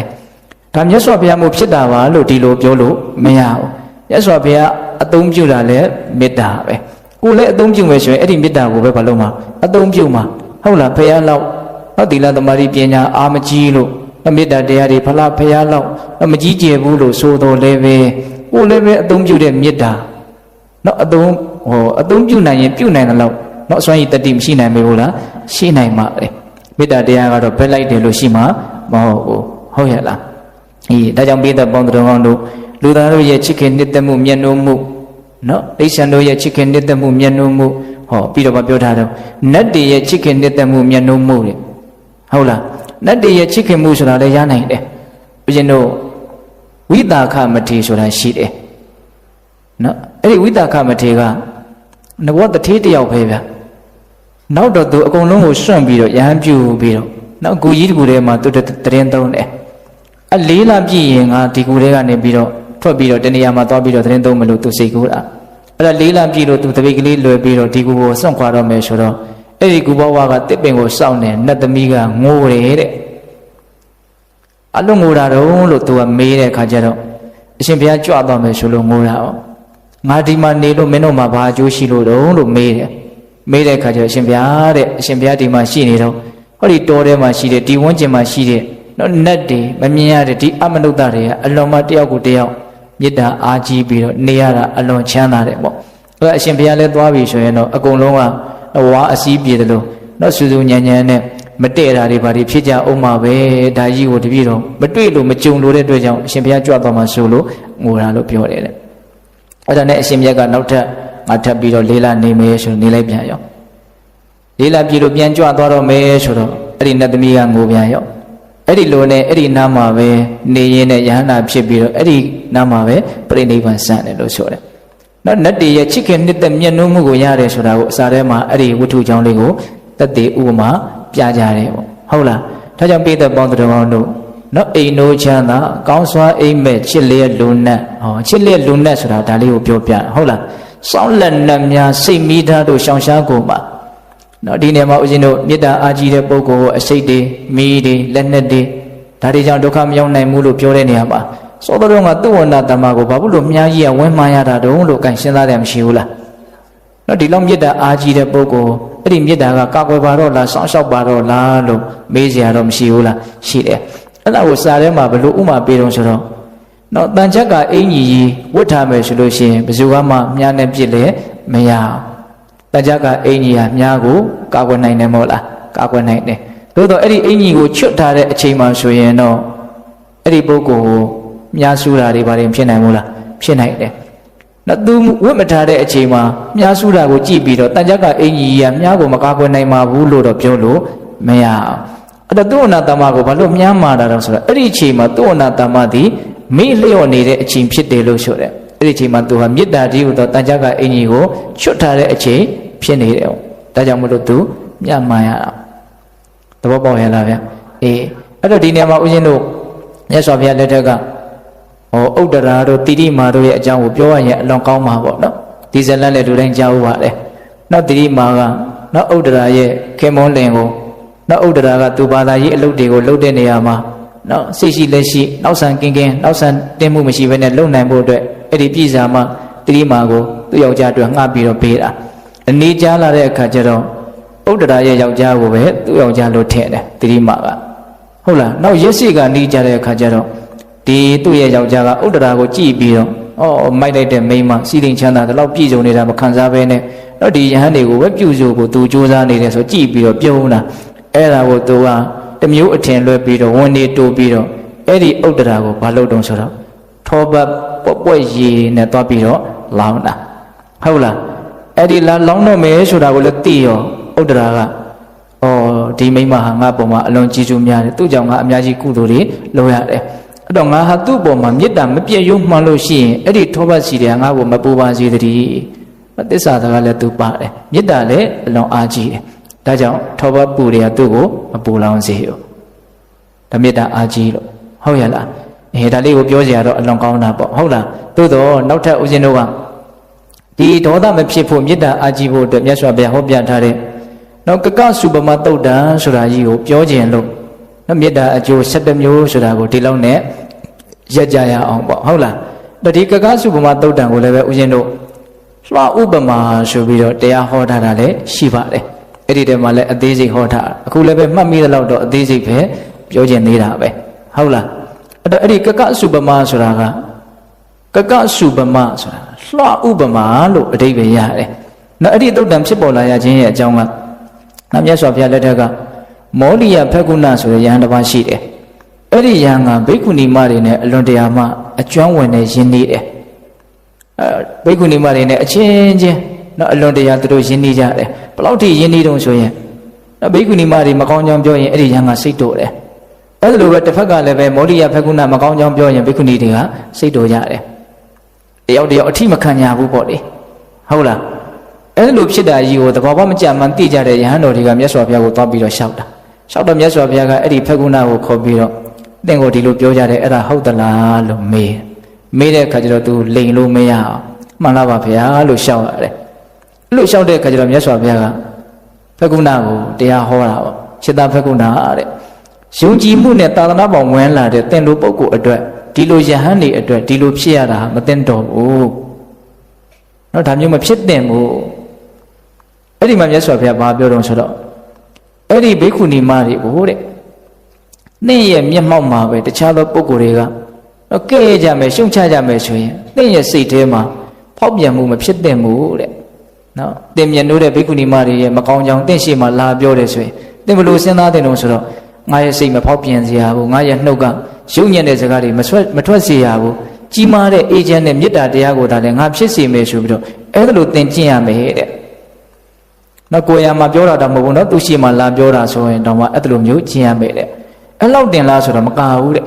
တစုံတယောက်သောပုဂ္ဂိုလ်ကသင်ရဲ့ဘိက္ခုနီမတွေကိုနော်လက်နဲ့ပုံမယ်ဒုတ်ခဲနဲ့ထုမယ်နော်ဒုံနဲ့ရိုက်မယ်နော်အလွန်ဆုံးဓာတ်နဲ့ခုတ်မယ်ဒါသင်ရဲ့ရှစ်သင်ရဲ့မျက်မှောက်မှာအဲ့လိုလုံနေမယ်ဆိုရင်တောင်မှသင်စိတ်ထဲမှာဒေါသမဖြစ်ရအောင်မဖြစ်သင့်ဘူးတော့မလွယ်တဲ့ကိစ္စပေါ့နော်စဉ်းစားကြည့်နော်ငါရဲ့စိတ်မဖောက်ပြန်စေရဘူးနော်ငါရဲ့နှုတ်ကယုံညံ့တဲ့စကားတွေမထွက်စေရဘူးမေတ္တာတရားကိုသာလင်ဖြစ်စေမယ်လို့သင်ဟာအဲ့လိုကျင့်ရမယ်တဲ့အဲ့တော့စဉ်းစားကြည့်တတ္တဝါတွေဆိုတာကကိုယ်ကိုလာပြီးတော့ဒုက္ခပေးမှစိတ်တော်တာမဟုတ်ကိုမြင်လို့တဲ့လူတွေကိုလာဒုက္ခပေးရင်လည်းဘာဖြစ်တော့စိတ်ကတိုသေးတာပဲအဲ့ဒါကဓမ္မတို့ဦးဇင်းရဲ့ဘဝမှာဒေါသတွေဖြစ်ရတာတွေထဲမှာအဲ့ဒါလည်းပဲအစိတ်ပိုင်းတစ်ခုအနေနဲ့ပါဘူးလားကိုဓာတ်ရိုက်လာထိခိုက်လို့မဟုတ်ဘူးနော်လက်သေးစိတ်လို့လက်ထိတ်နာတယ်ဆိုတဲ့သဘောမျိုးဟုတ်လားကိုအတန်းပိုင်းကိုလာထိလို့ကိုကဘာဖြစ်တာ နာအဲ့ဒါမျိုးလဲမနာရဘူးလို့မြတ်စွာဘုရားဟောတယ်ဟုတ်လားနောက်ပါဆက်ပြီးတော့မြတ်စွာဘုရားပြောတော့ဆိုတော့အဲ့ဒီဘိက္ခုနီမတွေရဲ့နော်အကျိုးမဲ့တွေကိုလှုပ်တာကိုမဆိုထားနဲ့တဲ့သင်ရဲ့အကျိုးကျေးဇူးမဲ့သင်မကောင်းကြောင်းကိုသင်ရှိမှလာပြောနေတဲ့ဆိုရင်တောင်သင်ဟာဖောက်ပြန်တဲ့စိတ်မဖြစ်တဲ့မို့ယုံညံ့တဲ့စကားတွေသင်ရဲ့နှုတ်ကမထွက်တဲ့မို့မေတ္တာတရားကိုသာလေထားတဲ့တယ်ဟုတ်လားနောက်ဆုံးသင်ရဲ့မကောင်းကြောင်းကိုပြောယုံမြမကပဲနဲ့သင်ကိုလက်နဲ့ပုတ်မယ်နောက်ခဲနဲ့ထုမယ်ဒုံနဲ့ရိုက်မယ်ဓာတ်နဲ့ခုတ်မယ်ဆိုရင်တောင်သင်ဟာဖောက်ပြန်တဲ့စိတ်မဖြစ်တဲ့မို့တဲ့အလောက်ထိမြတ်စွာဘုရားကဖြစ်စေချင်တာနော်ဒါတွေတက္ကရာမတော်ဦးဇင်းတွေလွယ်လွယ်ကူကူနဲ့ဖြစ်လိမ့်မယ်ဆိုတဲ့သဘောမျိုးနဲ့ဦးဇင်းကပြောနေတာတော့မဟုတ်ကိုဖြစ်လို့ပြောနေတာလည်းမဟုတ်ဘူးတက္ကရာမတော်မဖြစ်လို့အဖြစ်တင်နေတာလည်းမဟုတ်ဘူးဘယ်လိုရွေးချက်နဲ့ပြောတာမြတ်စွာဘုရားကတော့အဲ့ဒါလောက်ထိဖြစ်စေချင်တာဆိုတာလေးကိုပဲသိသိချင်တာပါကျန်တာကတော့ကိုယုံကြည်ရင်ယုံကြည်သလောက်ကိုနားလည်းရင်နားတယ်သလောက်ကိုလိုက်နိုင်ရင်လိုက်နာသလောက်ကောင်းကျိုးချမ်းသာအကြီးအသေးရကြတာတွေကတော့ပွားခြားကြမှာပေါ့ဒါကတော့ကိုယ့်ပုံမှာပဲမူတည်တယ်ဒါဦးဇင်းတို့ကတော့ဘုရားဒီလိုဟောထားပါတယ်ဆိုတာလေးကိုပဲပြောပြတာပေါ့ဟုတ်ရဲ့လားအဲ့ဒီမှာမြတ်စွာဘုရားဟောပုံကလေးကိုကြည့်နော်အဲ့ဒီဘိက္ခုနီမတွေရဲ့မကောင်းတာပြောလို့ရိုက်လို့နှက်လို့ဘာပဲလှုပ်လို့တင်ဒေါသဖြစ်เสียအကြောင်းမရှိဘူးသူများကိုအဲ့ဒါလိုလှုပ်လို့ဒေါသမဖြစ်ုံနဲ့ဒေါသမဖြစ်အောင်တားမြစ်ခိုင်းတာတဲ့မဟုတ်ကိုယ်လာပြောနေတယ်လှုပ်နေတယ်ဆိုရင်တောင်မှဘာတဲ့တော့ဒေါသမဖြစ်ရဘူးလို့မြတ်စွာဘုရားအတိုင်းဟောဟုတ်လားအဲ့ဒါလိုဟောပြီးတော့မြတ်စွာဘုရားကတော့ဗာပြောပြတော့ဆိုတော့ယဟန်တို့တဲ့နောက်ဖက်ကုနာကိုရှေ့ထားပြီးတော့အဲ့ဒါကြတော့ယဟန်တွေကိုဟောတော့တာမြတ်စွာဘုရားကတော့ဟိုတုန်းကယဟန်တွေဟာဆုံးမတာလွယ်တယ်တဲ့နော်ငါဆုံးမစရာတောင်မလိုဘူးတဲ့တချို့ကိစ္စတွေကိုသတိလေးပေးလိုက်တာနဲ့တောင်လိုက်နာကြတယ်တဲ့ဩဆုံးမတက်တက်ထဲစားလို့ရှိရင်လူလည်းချမ်းသာတယ်အာအင်လည်းရှိတယ်ကျမကြီးလည်းကောင်းတယ်အနာလည်းကင်းတယ်ပေါ်ပါတဲ့သွက်လက်တယ်ဖြက်လက်တယ်တဲ့တစ်ထက်ထဲစားလို့ရှိရင်ဒါကြောင့်မို့လို့သင်တို့လည်းပဲတစ်ထက်ထဲစားငါတစ်ထက်ထဲစားတော့အဲ့ဒီအကျိုးချမ်းသာအကျိုးစီးပွားကိုငါတေချာပေါက်ရတယ်သင်တို့လည်းပဲတစ်ထက်ထဲစားလို့ရှိရင်အနာကင်းလိမ့်မယ်ပေါ်ပါလိမ့်မယ်သွက်လက်လိမ့်မယ်ချမ်းသာလိမ့်မယ်လို့မြတ်စွာဘုရားဟောတော့ယဟန်တွေကတစ်ထက်ထဲပဲစားတယ်တတိပေးုံပဲပေးရတယ်တဲ့ဆုံးမစရာမလိုတဲ့အခုကြတော့အဲ့လိုမဟုတ်ဘူးဆိုတဲ့အဓိပ္ပာယ်ကိုပြောတာနော်မြတ်စွာဘုရားကအဲ့ဒီမှာမြတ်စွာဘုရားကဘာပြောတော့ဆိုတော့ယဟန်တို့တဲ့အကုသိုလ်တရားတွေကိုစွန့်နိုင်အောင်သင်တို့ကြိုးစားကြရမယ်ကုသိုလ်တရားတွေကိုပြည့်စုံအောင်သင်တို့ကြိုးစားကြရမယ်အဲ့ဒါမှသာလဲသင်တို့မှာကောင်းကျိုးစီးပွားချမ်းသာနဲ့ပြည့်စုံကြလိမ့်မယ်ဥပမာအားဖြင့်တဲ့အင်ဂျင်တော်ကြီးတော်ရှိတယ်ဆိုကြပါစို့နော်အဲ့ဒီအင်ဂျင်တော်ကြီးကိုကြည်ထွားအောင်ပြုစုပြောထောင်တဲ့ဥယျာဉ်မိုးကအင်ဂျင်တော်ကြီးတွေကိုတွားကြည့်တဲ့အခါကျတော့ပိန်လိန်ကောက်ကွေးနေတဲ့အင်ဂျင်ပင်တွေရှိတယ်နောက်ပိုးတွေထိုးပြီးတော့မတမ်းမစွမ်းဖြစ်နေတဲ့အင်ဂျင်ပင်တွေရှိတယ်မလိုလားအပ်တဲ့ပေါင်းပင်တွေလည်းရှိမယ်ပေါ့အဲ့ဒါအင်ဂျင်တော်ကိုကြည်ထွားခြင်းတဲ့ပုဂ္ဂိုလ်ဟာအဲ့ဒီကောက်ကွေးနေတဲ့အစီဩဇာကင်းတဲ့အင်ဂျင်ပင်တွေကိုအကုန်လုံးပါဖြစ်မှာတူးဆွားပြလိုက်မယ်ခုတ်ပလိုက်မယ်နော်တန်မာတဲ့ဖြောင်းရှင်းတဲ့အားရှိတဲ့အင်ဂျင်ပြုံတွေအင်ဂျင်ပင်ပြိုတွေကြီးရွေးချယ်ပြီးတော့ခြံထားမယ်အဲ့ဒါကိုလည်းကြည်ထွားအောင်ပြုစုမယ်အဲ့ဒါဆိုလို့ရှိရင်ဒီအင်ဂျင်တော်ကြီးဟာတေချာပေါက်ပါဖြစ်လာတော့ကြီးထွားမယ်ဟုတ်တယ်မဟုတ်လားမကောင်းတဲ့အပင်တွေကိုဖယ်ပြီးတော့ကောင်းတဲ့အပင်တွေကိုပြုစုပြောထောင်ပေးလိုက်တာအဲ့လိုကိုယ့်ရဲ့ဘဝကိုချမ်းသာဒုက္ခနဲ့နော်စီးပွားစေခြင်းနဲ့ကြီးပွားစေခြင်းနဲ့ဆိုရင်အကုသိုလ်ဆိုတဲ့အင်ဂျင်ပင်အပိန်အလိန်အကောက်တွေကိုဘာလို့ဖြစ်ဖို့လို့တော့နှုတ်ပဲပြလိုက်ဖို့လိုတယ်ကုသိုလ်လို့ဆိုတဲ့အင်ဂျင်ပင်ဖြောင်းဆင်းနေတဲ့အားရှိတဲ့အပင်တွေကိုဘာလို့ဖြစ်ဖို့လို့တော့မြေတောင်မြောက်ပေးဖို့လိုတယ်အဲ့ဒါမြတ်စွာဘုရားပေးတဲ့ဥပမာပဲဟုတ်ရဲ့လားအဲ့ဒီမှာမြတ်စွာဘုရားနော်ဒီဥမာပေးပြီးတဲ့နောက်မှာနောက်ထပ်နော်အမျက်ဒေါသမကြီးကြဘူးဆိုတာကိုဥတည်ပြီးတော့မြတ်စွာဘုရားဆက်ပြီးတော့ဟောတယ်အဲ့ဒါကတစ်ချိန်တုန်းကဖြစ်ပျက်ခဲ့တဲ့အဖြစ်ပျက်လေးတစ်ခုကိုမြတ်စွာဘုရားပြန်ပြောပြရင်းနဲ့ဟောပြတာပေါ့။ယဟန်တို့တဲ့တစ်ချိန်တုန်းကဝေရိဟိကာဆိုတဲ့အမျိုးကောင်းသမီးတစ်ယောက်ရှိတယ်တဲ့။အဲ့ဒီအိမ်ရှင်မဝေရိဟိကာဟာသူ့ရဲ့ရက်ွက်တဲ့သူ့ပတ်ဝန်းကျင်မှာနာမည်ကောင်းထွက်တယ်။ဘယ်လိုနာမည်ထွက်တုံဆိုတော့အလွန်နူးညံ့သိမ်မွေးတဲ့လူဟုတ်လားအလွန်ငြိမ်းချမ်းတဲ့လူနော်ဒီလိုမျိုးနာမည်ကောင်းထွက်တယ်။အလွန်နှိမ့်ချပြီးတော့အလွန်သိမ်မွေးတဲ့လူလို့နာမည်ကောင်းထွက်တယ်။ဒီနာမည်ကတိတ်ကြီးတဲ့အခါကျတော့အဲ့ဒီဝေဒဟိကာရဲ့အိမ်မှာအစသအရာရာလောက်ကင်ဆောင်ရွက်ပေးရတဲ့ကာလီဆိုတဲ့ကျွန်မတစ်ယောက်ရှိတယ်။အဲ့ဒီကျွန်မကာလီကဘာစဉ်းစားလဲဆိုတော့ငါရဲ့အရှင်သခင်မဟာအလွန်နာမည်ကြီးတယ်ပေါ့။နုညံသိမ်မွေးတဲ့နှိမ်ချတဲ့ငြိမ်းအေးတယ်လို့နာမည်ကြီးတယ်ပေါ့။ငါကပဲအစသအရာရာလောက်ကင်ပေးနေလို့သူဘာမှစိတ်အနှောင့်အယှက်စရာမဖြစ်လို့သူဒီလိုမျိုးနေနိုင်တာလား။ဟုတ်လား။ဒါမှမဟုတ်ငါကအသုံးမကျပဲနဲ့စိတ်တူစရာတွေဖန်တီးမယ်ဆိုရင်ကသူစိတ်မတူပဲနေမလား။အဲ့ဒါကိုငါစမ်းကြည့်ခြင်းတယ်။အဲ့ဒါနဲ့ဘာလို့တော့ဆိုတော့ကာလီကနောက်နေမနဲ့ကြတော့တော့စောစောထနေကြအောင်မထားဘူး နေမြင်မှထားအဲ့တော့အရှင်သခင်မလာမေးတာပေါ့ကာလီဘာလို့ဒီနေ့နေမြင်အောင်အိတ်နေတာတုံးလို့မေးဘာအကြောင်းရှိတုံးဆိုတော့ဘာအကြောင်းမှမရှိပါဘူးတဲ့အိတ်ချင်လို့အိတ်နေတာအဲ့ဒါလိုပြောလိုက်တဲ့အခါကျတော့ဝေဒဟိကာရဲ့မျက်နှာတစ်ချက်ပြက်သွားတယ်ပြက်ပြီးတော့ဟိုဘက်လှည့်ပြီးတော့ဘာမှမပြောတော့ထွက်သွားတယ်အဲ့တော့ကာလီကဘာစဉ်းစားဆိုအော်တို့အရှင်သခင်မအမျက်ဒေါသတော့ထွက်တတ်သားပဲလို့စဉ်းစားတယ်တဲ့ဒါပေမဲ့ငါတေချာအောင်နောက်နေ့ဆက်ပြီးတော့စမ်းမယ်ပေါ့လွယ်တော့မလွယ်ဘူးနော်အဲ့လိုအိမ်စီမျိုးနဲ့မြန်တွေ့မလွယ်ဘူးနော်ဟုတ်လားနော်အေးအဲ့ဒါနဲ့နောက်နေ့လည်းပဲအိယာကမထားဘူးမထားတဲ့အခါကျတော့ဒီနေ့တော့စကားသံဃာနည်းနည်းကြမ်းလာတယ်ဟဲ့ကာလီဒီနေ့ဘာလို့မထားတော့လို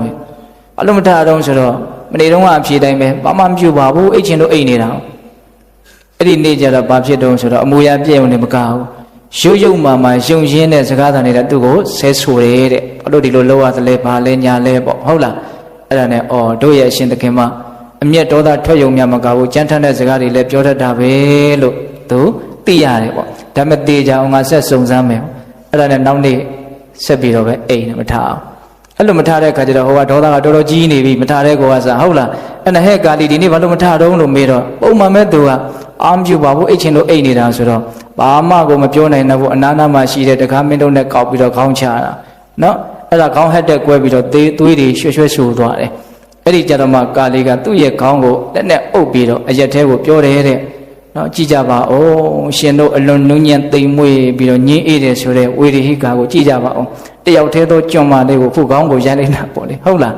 အဲ့ဒီလိုလှည့်ပြီးတော့ပြောတော့အဲ့ဒီတည်းကစပြီးတော့ဝေဒဟိကာဟာကြမ်းထမ်းသူတိမခံသူခက်ထန်သူဆိုတဲ့နာမည်ကိုရပြန်နေတဲ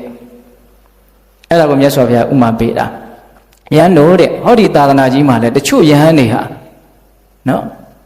စန့်ကျင်ဘက်နော်စကားလမ်းချောင်းနေနဲ့မတွေ့သေးလို့နုံညံ့နေကြတာတိမ်မွေ့နေကြတာညင်းအေးတယ်လို့ထင်နေကြတာအရက်ပြောလေးပြောရမယ်ဆိုတော့စိတ်တူစရာမတွေ့သေးလို့သူတို့အေးလေးနေနိုင်ကြတာစိတ်တူစရာတွေ့ပြီဆိုတာနဲ့စိတ်တူတော့တာပဲတဲ့ဟုတ်လားအဲ့ဒါကိုမြတ်စွာဘုရားဘာဆက်ပြောပြန်တော့ဆိုတော့ယဟန်တို့တဲ့တချို့ယဟန်တွေဟာပစ္စည်းလေးပါးကိုလွယ်လွယ်ကူကူရနေလို့ပြောလို့ဆိုလို့ကောင်းနေတာတွေရှိတယ်တဲ့အဲ့လိုစွမ်းသင်္ကန်းကြောင့်စီပစ္စည်းလေးပါးလွယ်လွယ်ကူကူရနေလို့ပြောလို့ဆိုလို့ကောင်းတာမျိုးကိုနောက်ပြောဆိုလို့နာခံလွယ်တဲ့လူလို့ငါမဆိုလို့ဘူးတဲ့ဘာဖြစ်လို့ဆိုပစ္စည်းလေးပါးလွယ်လွယ်ကူကူမရလို့ရှိရင်သူဟာပြောလို့ဆိုလို့ကောင်းတော့မှမဟုတ်တော့ဘူးတဲ့အဲ့ဒါကိုအရက်ထဲမှာသုံးလုံးနဲ့အသုံးလုံးနဲ့ပြောရရင်တော့ရနေလို့ကောင်းနေတာမရဘူးဆိုတာနဲ့မကောင်းတော့ဒီလိုလူတွေအများကြီးမရှိဘူးလားနော်သူတို့စိတ်တိုင်းကြသူတို့အလိုလေးဖြည့်ဆည်းပေးနိုင်ဘာဖြစ်တော့ကောင်းနေတာနော်သူတို့စိတ်တိုင်းမကြတော့ဘူးသူတို့လိုချင်တာမရတော့ဘူးဆိုရင်မကောင်းတော့အဲ့ဒီမေကွန်ကကိုပြန်မေးတဲ့နာဟုတ်လားနောက်သူများကိုမေးဖို့ဆိုတာတဲ့ကိုပြန်မေးတဲ့နာနော်အဲ့တော့ကိုကောင်းနေတာလေးတွေကကိုစိတ်တိုင်းကြလို့အလိုကြလို့ကောင်းနေတာလားကိုစိတ်တိုင်းမကြအလိုမကြတော့ဘူးဆိုရင်တော့ဆက်ပြီးတော့ကောင်းနိုင်အောင်မလားဆိုတဲ့မေကွန်လေးပေါ့ဒါကအလွန်တွေးစရာကောင်းပါတယ်ဒီသုတ္တမဟောထားတဲ့အချက်လက်တွေကဟုတ်လားအဲ့ဒါမြတ်စွာဘုရားကပစ္စည်းလေးပါးရလို့ဆုံးမလို့ကောင်းတဲ့ပုဂ္ဂိုလ်ကိုဆုံးမလွယ်တဲ့ပုဂ္ဂိုလ်လို့မစိုးနိုင်ဘူးတဲ့မရလို့ရှင်သူကောင်းတော့မှမဟုတ်တော့ဘူးပေါ့ဟုတ်လားဒါကြောင့်ဟောဒီလောကကြီးမှာဘလို့စကားလမ်းကြောင်းတွေကတည်းပဲစကားတန်တွေကိုကြားရဒေါသမဖြစ်အောင်ထိန်းသိမ်းရမယ်အဲ့ဒီမှာမြတ်စွာဘုရားကတရားဓမ္မတို့ဦးဇင်းတို့ဒီကိုရောက်လာနိုင်တဲ့စကားလမ်းကြောင်းကြီး၅ခုဆိုတာဟောတယ်နော်အဓိကအဲ့ဒါလေးကိုတော့ဦးဇင်းကမှတ်မိစေခြင်းတယ်နော်ဘလို့စကားတန်တွေပဲကြားရတော့ဆိုလိုတာကစကားလမ်းကြောင်းကြီး၅ခုလို့မြတ်စွာဘုရားသုံးတယ်နော်စကားလမ်းကြောင်းကြီး၅ခုကနော်ပထမဦးဇင်းတို့ပါတီရောက်လာနိုင်တော့ဆိုတော့လူတွေဟာကိုယ့်ရဲ့ပုံမှာ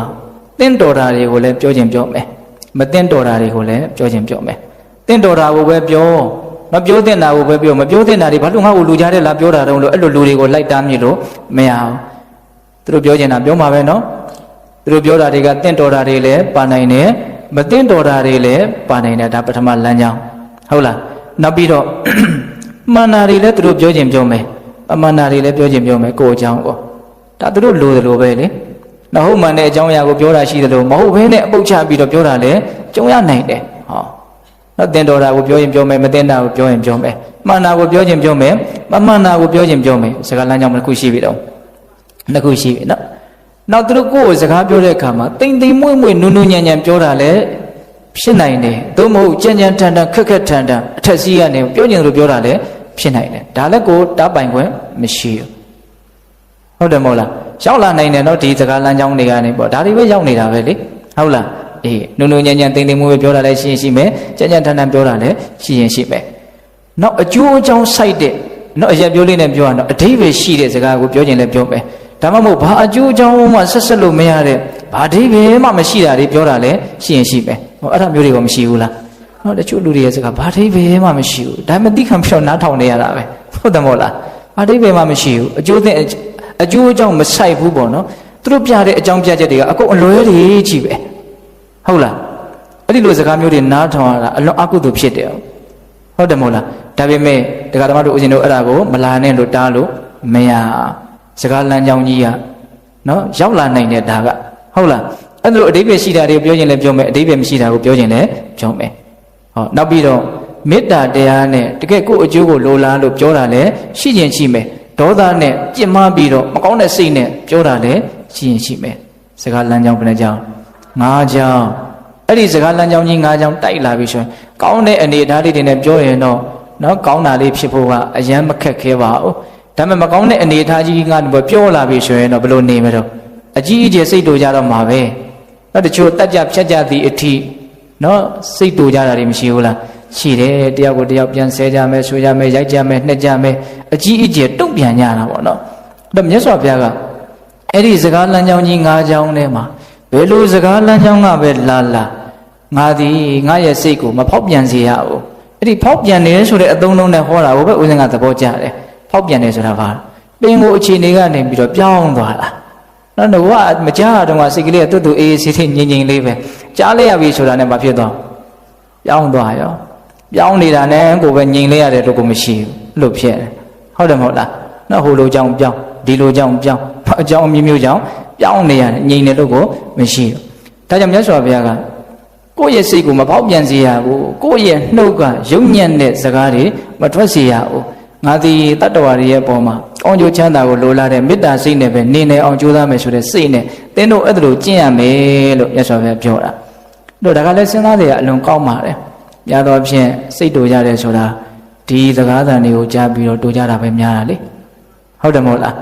စဉ်းစားကြည့်အခုနောက်ပိုင်းမှာမြတ်စွာဘုရားဆက်ပြီးတော့ဟောမှာလွှာကြီးနဲ့ကိုယ့်ကိုလာဖြတ်မယ်ဆိုတော့စိတ်မတူနဲ့လို့မြတ်စွာဘုရားဟောမှာဟုတ်လားဒါပေမဲ့လို့ဘယ်သူမှလည်းလွှတ်နဲ့လာဖြတ်တယ်ဆိုတာမရှိပါဘူး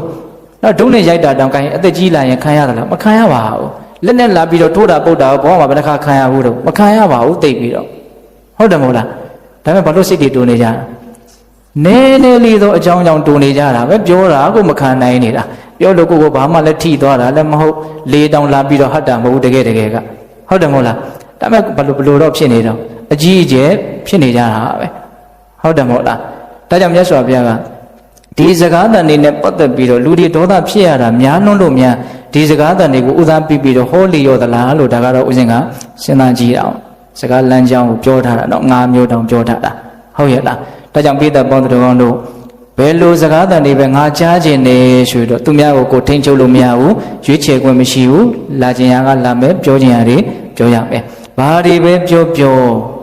ာငါရဲ့စိတ်မပေါက်ပြန်စေရဘူးငါရဲ့နှုတ်ကယုံညံ့တဲ့စကားမထွက်စေရဘူးနော်မေတ္တာမပြတ်စေရဘူးဆိုတဲ့စိတ်နဲ့ဘာလို့မလို့လေ့ကျင့်ရမယ်လို့မြတ်စွာဘုရားအဲ့လိုဟောတယ်ဟုတ်လားအဲ့ဒီမှာမြတ်စွာဘုရားကမေတ္တာတရားအားကြီးအောင်လေ့ကျင့်ဖို့နော်တိုက်တွန်းတဲ့နေရာမှာဘယ်အတိုင်းတာတိဖြစ်အောင်လေ့ကျင့်ရမလဲဆိုတာလေးကိုဆက်ပြီးတော့ဥမာပေးတယ်နော်ဒီဒေသနာကအလွန်မှမေတ္တာတရားနဲ့ပတ်သက်ပြီးတော့မြင်မာတဲ့ဒေသနာတစ်ခုပါနော်အလုံးလိုက်နိုင်ရလိမ့်မယ်ဆိုတဲ့အနေကြီးနဲ့ဦးဇင်းတို့ပြောတာမဟုတ်ဘူးနော်စောစောကလည်းပြောခဲ့ပြီဟုတ်လားဒီလိုတွေဟောထားတာရှိတယ်ဆိုတာကိုပဲတတိယသိချင်တာပြီးရင်တော့ကိုယ်ပါရမီနဲ့ကိုယ်ဘယ်လောက်ထိလုံနိုင်မလဲဆိုတာတော့ကိုယ်ပေါ်မှာပဲမူတည်မယ်ပေါ့ဟုတ်လားအဲ့ဒီမှာမြတ်စွာဘုရားဘာဆက်ဟောတာတုံးဆိုတော့ယဟန်တို့တဲ့လူတယောက်ကနှပ်ပေါက်ပြားနဲ့ချင်းတောင်းနဲ့ယူလာပြီးတော့ဘာလို့ဆိုမြေကြီးကိုတူးတယ်ဆွတယ်တူးဆွပြီးတော့အဲ့ဒီမြေကြီးပေါ်မှာတတွေးတွေထွေးတယ်နှက်တယ်ညှစ်တယ်ကျင်ကြီးကျင်ငယ်တွေဆွတ်တယ်ပြီးရင်ဘာပြောလို့ဆိုငါမြေကြီးကိုမြေကြီးမဖြစ်အောင်လုပ်ပလိုက်မယ်လို့ပြောတယ်တဲ့မြေကြီးကိုဘာလဲတော့မြေကြီးမဖြစ်အောင်လုပ်မယ်တူးပြီးတော့သူပဲပို့မှာဒီမြေကြီးပေါ်ပဲပို့မှာပဲလို့သူပဲနားမှပို့စရာမှမရှိပဲနဲ့ဟုတ်တယ်မဟုတ်လားအဲ့လိုမြေကြီးကိုမြေကြီးမဖြစ်အောင်လုပ်မယ်ဆိုတဲ့ပုံကိုရဲ့ကြုံဝါချက်တွေဖြစ်နိုင်သလားမဖြစ်နိုင်ဘူးအဲ့လိုပဲသူသာနဲ့ပင်ပန်းလိမ့်မယ်ဆင်းရဲလိမ့်မယ်ဒါဖြစ်နိုင်တဲ့အနေထားဟုတ်တဲ့အဲ့ဒီဥမာတိုင်းပဲတဲ့တင်းတို့ဟာလည်းပဲစကားလမ်းကြောင်းကြီး၅မျိုးနဲ့တွေ့လာကြုံလာတဲ့အခါမှာ မေတ္တာမပြတ်စေရဘူးမေတ္တာဘယ်လောက်ထိမပြတ်စေရဘူးဆိုလို့ရှိရင်ငါဒီမြေကြီးနဲ့တူတဲ့စိတ်နဲ့နေမယ်ဆိုတဲ့အနေအထားမျိုးထိဖြစ်အောင်လေ့ကျင့်ရမယ်တဲ့တော့ပေါ့လားဆိုလိုတာကကိုယ့်ရဲ့မေတ္တာပွားများတဲ့အလေ့ကျင့်တွေကများလွန်းလို့နော်ကိုယ့်ရဲ့စိတ်ထဲမှာမေတ္တာဓာတ်တွေဖြစ်အောင်ကြိုးစားအထောက်နေတဲ့အနေအထားတွေကများလွန်းလို့ဘယ်လောက်စိတ်တူစရာအနေအထားနဲ့တွေ့မေတ္တာကတော့ပြတ်မသွားဘူးပြောင်းလဲမသွားဘူးဒါကိုနားလည်နိုင်တယ်ဟုတ်လားနော်မြေကြီးကိုမြေကြီးမဖြစ်အောင်လှုပ်လို့မရသလိုမျိုးထိဒါကဓမ္မတို့ဦးဇင်းတို့ရဲ့ဖြစ်နေတဲ့မေတ္တာလေးကိုနော်ပျက်စီးသွားအောင်ဖြစ်စည်းလို့မရတဲ့အနေအထားမျိုးရောက်အောင်ကြိုးစားရမယ်လို့ပြောတာလွယ်ပါမလားမလွယ်တော့လည်းပဲပတ်နိုင်တော့မထားသင့်ဘူးလားထားသင့်တယ်နော်ထားသင့်တယ်ထားသင့်တယ်ရသလောက်ကတော့စပြီးတော့ကြိုးစားကြရမှာပေါ့ဟုတ်ရဲ့လားဒါမြတ်စွာဘုရားရဲ့နောက်ဖြစ်စီခြင်းတဲ့ဆန္ဒပေါ့နော်မြေကြီးနဲ့တူတဲ့စိတ်နဲ့နေနိုင်အောင်ကြိုးစားရမယ်တဲ့နောက်ဆက်ပြီးတော့ဥမာပေးတယ်နောက်ပေးတဲ့ဥမာကဘာလို့ဆိုတော့လူတယောက်ကဆေးရည်တွေနဲ့စုပ်တန်တွေနဲ့ယူလာပြီးတော့ပါပြောတော့ဆိုတော့ဟောဒီကောင်းငင်ကိုငါအယုတ်ရေးမယ်ဆေးချစ်မယ်ဒီအာကာသကောင်းငင်တွေကိုဘာလို့တော့အယုတ်ရေးမယ်ဆေးချစ်မယ်တဲ့ဖြစ်နိုင်မှာမလားမဖြစ်နိုင်ဘူးဖြစ်အောင်သူကြိုးစားမယ်ဆိုရင်သူပဲပင်ပန်းမယ်သူပဲဆင်းရဲမယ်ဒါဖြစ်နိုင်တဲ့ကိစ္စမဟုတ်ဘူးပေါ့ဟုတ်လားအဲ့ဒါလိုပဲတဲ့ဆန့်ကျင်မဲ့စကားတွေနဲ့တွေ့လာတဲ့ဒေါသဖြစ်เสียအကြောင်းတွေကြုံလာတယ်ဆိုလို့ရှိရင်ငါဒေါသမဖြစ်เสียဘူးစိတ်မဖောက်ပြန်เสียဘူးငါဒီကောင်းငင်နဲ့တူတဲ့အနေအထားမျိုးဖြစ်အောင်ကောင်းငင်နဲ့တူတဲ့စိတ်မျိုးရအောင်ငါကြိုးစားမယ်ငါပေါ်မှာဘာမှအရာထင်သွားအောင်လုပ်လို့မရစေရဘူးဆိုတဲ့သဘောမျိုးအလွန်ကောင်းတယ်လို့ထင်နော်ဒီဥမာလေးတွေဟုတ်လားနော်စဉ်းစားနော်အေးဒါကဒုတိယမြတ်စွာဘုရားဆက်ပြီးတော့ပေးတဲ့ဥမာနောက်တစ်ခုကဘာပြောပြန်တော့ဆိုတော့လူတယောက်ကမြက်ချောက်ဒီကောင်းကြီးချောက်တွေကိုရှုရှိပြီးတော့မီးရှို့အဲ့ဒါကိုဦးဇင်းတို့မြက်မီးရှုလို့စာတဲ့ကအလိုသုံးလုံးလေးသုံးလုံးနဲ့အဲ့ဒီမြက်ထုံးကြီးနော်မီးရှို့ထားတဲ့မြက်မီးရှုကိုကင်ပြီးတော့ကင်္ဂါမြည့်ကိုငါစုပွတ်စီမယ်လို့သူကကျုံသွားတယ်ဆိုကြပါစို့တဲ့နော်ကောက်ရွေးမီးနဲ့မြည့်ရီကိုဘာလုပ်မလဲစုပွတ်စီမယ်တဲ့မြည့်ရီကိုမီးတိုင်မလို့ပေါ့လေမြည့်ရီတွေဆူပြောင်းပွက်သွားအောင်မီးတိုင်မယ်ဆိုတော့ဒါဖြစ်နိုင်မှာမလားမဖြစ်နိုင်ဘူးတဲ့နော်အဲ့ဒါလိုပဲနော်စိတ်တူစရာအနေထားတွေနဲ့တွေ့တဲ့အခါမှာကိုယ့်ရဲ့စိတ်ကိုမတူအောင်မေတ္တာဓာတ်ကိုမပြတ်အောင်ဂင်္ဂါနဲ့တူတဲ့စိတ်မျိုးဖြစ်အောင်ကြိုးစားရမယ်လို့မြတ်စွာဘုရားဆက်ပြီးတော့ဥမာပေးတယ်ဥမာအဲ့နေရာမှာဘယ်နှခုရှိသွားသုံးခုရှိသွားပြီနော်မြေကြီးကိုမြေကြီးဖြစ်မဖြစ်အောင်လုပ်လို့မရသလိုနော်ကောင်းငင်ကိုဆေးရည်လို့မရသလိုဂင်္ဂါမြစ်ကိုမီးနဲ့စူပွက်အောင်လုပ်လို့မရသလိုဟုတ်လားနောက်တစ်ချက်ကျတော့ဗာပေးတော့ဆိုတော့အလွန်နိုးညံ့အောင်လှုပ်ထားတဲ့ကြောင်ရည်အိတ်ဆိုတာရှိတယ်တဲ့။ဒါကြောင်ရဲ့အရည်ခွန်ကအလွန်နှုတ်တယ်အလွန်နိုးညံ့တယ်ပျော့ဖတ်တယ်ပေါ့နော်။ဝါခွမ်းလိုဖြစ်သွားအောင်အဖက်ဖက်ထုရိုက်ချီပြီးတော့ပြင့်တွဲနေတဲ့ဒီကြောင်ရည်အိတ်ပေါ့။အဲ့ဒီကြောင်ရည်အိတ်ကိုတစုံတယောက်သောပုဂ္ဂိုလ်ကဒုတ်တို့ဦးချမ်းပဲတို့နဲ့ဟောဒီကြောင်ရည်အိတ်ကိုငါအတန်ထွက်အောင်လုပ်မယ်ဆိုရင်သူကအတန်ကတော့ထွက်လာမှာမဟုတ်လား။အဲ့တော့ကြောင်ရည်အိတ်ကိုအတန်ထွက်အောင်လုပ်လို့မရတယ်လို့မျိုးနော်ဒေါသဖြစ်เสียစိတ်တူစရာနဲ့ကြုံလာပြီဆိုတဲ့အခါမျိုးမှာကိုယ့်ရဲ့စိတ်ထဲမှာဒေါသမဖြစ်အောင်ဖောက်ပြန်မှုမရှိအောင်ကြောင်ရည်အိတ်နဲ့တူတဲ့စိတ်မျိုးရအောင်ကြိုးစားရမယ်တဲ့ဟုတ်ရဲ့လားဥပမာဘယ်နှချက်တော့၄ချက်ပြောတယ်နော်အဲ့လိုမြတ်စွာဘုရားပြောပြီးတဲ့နောက်မှာဏိဂုံးကျုပ်ပါပြောတော့ဆိုတော့ယဟန်တို့တဲ့လူစိုးတစ်ခိုးတွေကနော်အယိုးနှစ်ဖက်တက်တဲ့လွှာနဲ့နော်ကိုယ့်ရဲ့ခြေတို့လက်တို့အင်္ဂါအစိပ်ပိုင်းတွေကိုဖြတ်ကြတဲ့အခါပါတကယ်လို့မြတ်အဖြတ်ခံရတဲ့ပုဂ္ဂိုလ်ကစိတ်တူမိမယ်ဒေါသဖြစ်မယ်ဆိုရင်အဲ့ဒါငါရဲ့အဆိုးမကိုလိုက်နာရမရောက်ဘူးတဲ့လွှာနဲ့အဖြတ်ခံရလို့စိတ်တူမယ်ဆိုရင်တော့အဲ့ဒီပုဂ္ဂိုလ်ဟာငါရဲ့အဆိုးမကိုလိုက်နာတဲ့လူလို့အဆိုးနိုင်မှုတဲ့အဲ့ဒီလိုမျိုးဖြစ်တယ်ဆိုရင်တော့စိတ်မတူအောင်တော့ကြိုးစားရအောင်မယ်လို့အဲ့လောက်ထိမြတ်စွာဘုရားပြောတာအဲ့တော့ဆက်မေးတဲ့မိဂုံးလေးကိုဦးဇင်းကသဘောကျတာပါအားပြောတော့ဆိုတော့နော်အဲ့ဒီလောက်ဆိုးရတဲ့အနေအထားမျိုးတွေကြုံရလားဆိုတဲ့သဘောမျိုးမြတ်စွာဘုရားကမေးတာဟုတ်လားဆိုလိုတာကနော်ဆိုးရတဲ့စကားလမ်းကြောင်းကြီးတွေတင်းတို့မှာခက်ခက်ခဲခဲအရန်ကြီးကြမ်းတမ်းတဲ့အနေအထားမျိုးတွေ့သလားလို့မေးတာမေးတော့ရန်တွေကဘာပြောဆိုမတွေ့ပါဘူးတဲ့စဉ်းစားကြည့်နော်ဒါလေးကိုဦးဇင်ကစောစောကရည်ရွယ်ပြီးတော့ပြောတာဘဝမှာဒေါသတွေဖြစ်နေကြတယ်တိမခံနိုင်မှုတွေဖြစ်နေကြတယ်ဆိုတာတွေ့ကြုံနေရတဲ့အခြေအနေတွေကတကယ်ဆိုးလွန်းလို့လားအများစုကအဲ့လိုမဟုတ်ကိုကဘာဖြစ်နေတော့မခံနိုင်နေတာဒါကိုပေါ်စေချင်တာဒီအချက်ကိုနားလည်စေချင်တာ နောက်စိတ်တူကြတယ်ဆိုတာစိတ်တူစရာကောင်းလွန်လုံးလို့လားဒါမှမဟုတ်စိတ်မတူရမနေနိုင်တော့အောင်ကိုတိုးချင်းနေလို့တိုးနေတာလားလို့မေးအများသူကတော့တိုးချင်းနေတာလက်မော်သွားရင်လည်းတိုးနေတာကိုယ်လည်းသူမှဘာပြောတာမဟုတ်မြင်ရတာနဲ့ကြည့်ပြီးတော့ကိုတိုးနေတာဟုတ်တယ်မဟုတ်လားတခါလေကြားရတာနဲ့နားထောင်ပြီးတော့ဘာဖြစ်နေတိုးနေတာအခုကပို့ပြီးတော့တိုးလျာတွေများတယ်ထင်တာနော်ဒီအင်တာနက်ဆိုတာကိုကြည့်မယ် Facebook ဆိုတာကိုကြည့်မယ်ဒီထဲမှာအရေးမရအဖတ်မရရံဖြစ်နေကြတာတွေမရှိဘူးလားစဉ်းစားကြည့်တော့ငါဘာရလိုက်တယ်လဲလို့စဉ်းစားနော်စဉ်းစားကြည့်ဒါကြောင့်ပိဿပေါင်းတော်တို့ဒါတွေကိုနားလည်ဖို့လိုတယ်ကိုယ့်ရဲ့စိတ်ကိုကင်လှုပ်နေတဲ့အရာတွေကိုနားလည်ဖို့လိုတယ်ဟုတ်လားအဲ့တော့ကင်လှုပ်တဲ့နေရာကကင်လှုပ်တဲ့အနေအထားကနည်းနည်းကိုယ်ကွာစမခိုင်မာလို့ပြော့ညံ့လို့လှုပ်နေတာတွေကများအဲ့ဒါကိုနားလည်စီခြင်းတာဟုတ်လားဒါကြောင့်တကယ်ဆိုးရတဲ့အခြေအနေကြီးတွေကိုရင်ဆိုင်နေရလို့ဒေါသတွေဖြစ်နေကြတာမဟုတ်ဘူးရေဘူးရအားဖြင့်နော်ဘာလေးမှသီးမခံနိုင်မဲနဲ့ဘာလေးကိုမှနော်အပြောင်းလဲလုပ်လို့မရဘူးဒါဆိုဒါမှဆိုတဲ့သဘောမျိုးကြီးစိတ်ထဲမှာရှိတယ်အဲ့ဒါနဲ့မကိုက်ညီရင်တော့စိတ်တို့ကိုအယံတင်မဲဆိုတဲ့သဘောမျိုးပေါ့စိတ်ထဲမှာအဲ့ဒါမျိုးတွေမရှိဘူးလားရှိတယ်ဟုတ်လားဒါကြောင့်မြတ်စွာဘုရားမေးတာဟုတ်လားအဲ့ဒီမှာပဲဏိဂုံးကျုပ်မြတ်စွာဘုရားကจิตသားတို့တဲ့ဟောဒီလွှတ်လေဥပမာရှိတဲ့ဒေသနာကိုသင်တို့ဟာဆွေးမြဲစွာမှတ်သားထားရမယ်တဲ့စဉ်းစားပေးရမယ်ဆင်ခြင်ပေးရမယ်ဒါဆိုလို့ရှိရင်ဒီဒေသနာဟာသင်တို့အတွက်များစွာသောအကျိုးစီးပွားကိုဖြစ်ထွန်းစေလိမ့်မယ်အချိန်ကာလအကြာကြီးချမ်းသာစေလိမ့်မယ်လို့မြတ်စွာဘုရားအဲ့လိုဏိဂုံးချုပ်ဟောပြတယ်အဲ့ဒါကိုရဟန်းတော်တွေဟာနာယူပြီးတော့ဝမ်းမြောက်ဝမ်းသာဖြစ်တယ်ဆိုပြီးတော့အဲ့ဒါကကသုပမသုတ်တံကိုဏိဂုံးချုပ်ထားတယ်ပေါ့အဲ့တော့ဦးဇင်းတို့ဆက်ပြီးတော့နောက်အချိန်လေးလေးရှိနေသေးတော့ဘာကိုဆက်ပြီးတော့ပြောရင်တော့ဆိုတော့ဦးဇင်းတို့ဝိသုဒ္ဓိမက်မှာလာတဲ့ရန်ညိုးဖြောက်ကြောင်း7ပါးဆိုတာကိုဆက်ပြီးတော့မှတ်သားကြည့်စေခြင်းတယ်အဲ့ဒီရန်ညိုးဖြောက်ကြောင်း7ပါးဆိုတာတွေကအခုဦးဇင်းတို့ပြောခဲ့တဲ့စကားအစဉ်တွေထဲမှာတချို့ဟာတွေကအကျုံးဝင်မိတာဟုတ်လားတချို့ဟာတွေအကျုံးဝင်မိတာဒါကိုတော့ဦးဇင်းတို့မာတိကအနေလောက်လေးပဲပြောရမယ်အချိန်ကလည်းအဲ့လောက်ပဲရတော့တယ်အဲ့ဒါကိုဦးဇင်းတို့ညောင်လေးပင်တော်ကဆရာကြီးပဲရေးပါတယ်ဒီဆောင်ပုဒ်ကလေးကိုဝင်လွှတ်ကြံတနာဟောကြားကံစာမတက်ကနီးတဲ့ဓာတ်ရှင်ပေတောင်းရန်ညိုးပေါင်းပျောက်ကြောင်း17ဟုတ်လားဒီမာတိကလေးကိုမှတ်ထားတဲ့ဟုတ်လားဒီမာတိကလေးကိုမှတ်ထားတဲ့နောက်ဒေါသပေကြောင့်နီလန်ကောင်းများဆိုတော့ဦးဇင်းတို့ဟောထားတာလည်းရှိတယ်အဲ့ဒါကအဲ့ဒီဆောင်ပုဒ်ကလေးကိုအခြေခံပြီးတော့ဟောတာဝင်လွှတ်ကြံတနာဟောကြားကံစာမတက်ကနီးတဲ့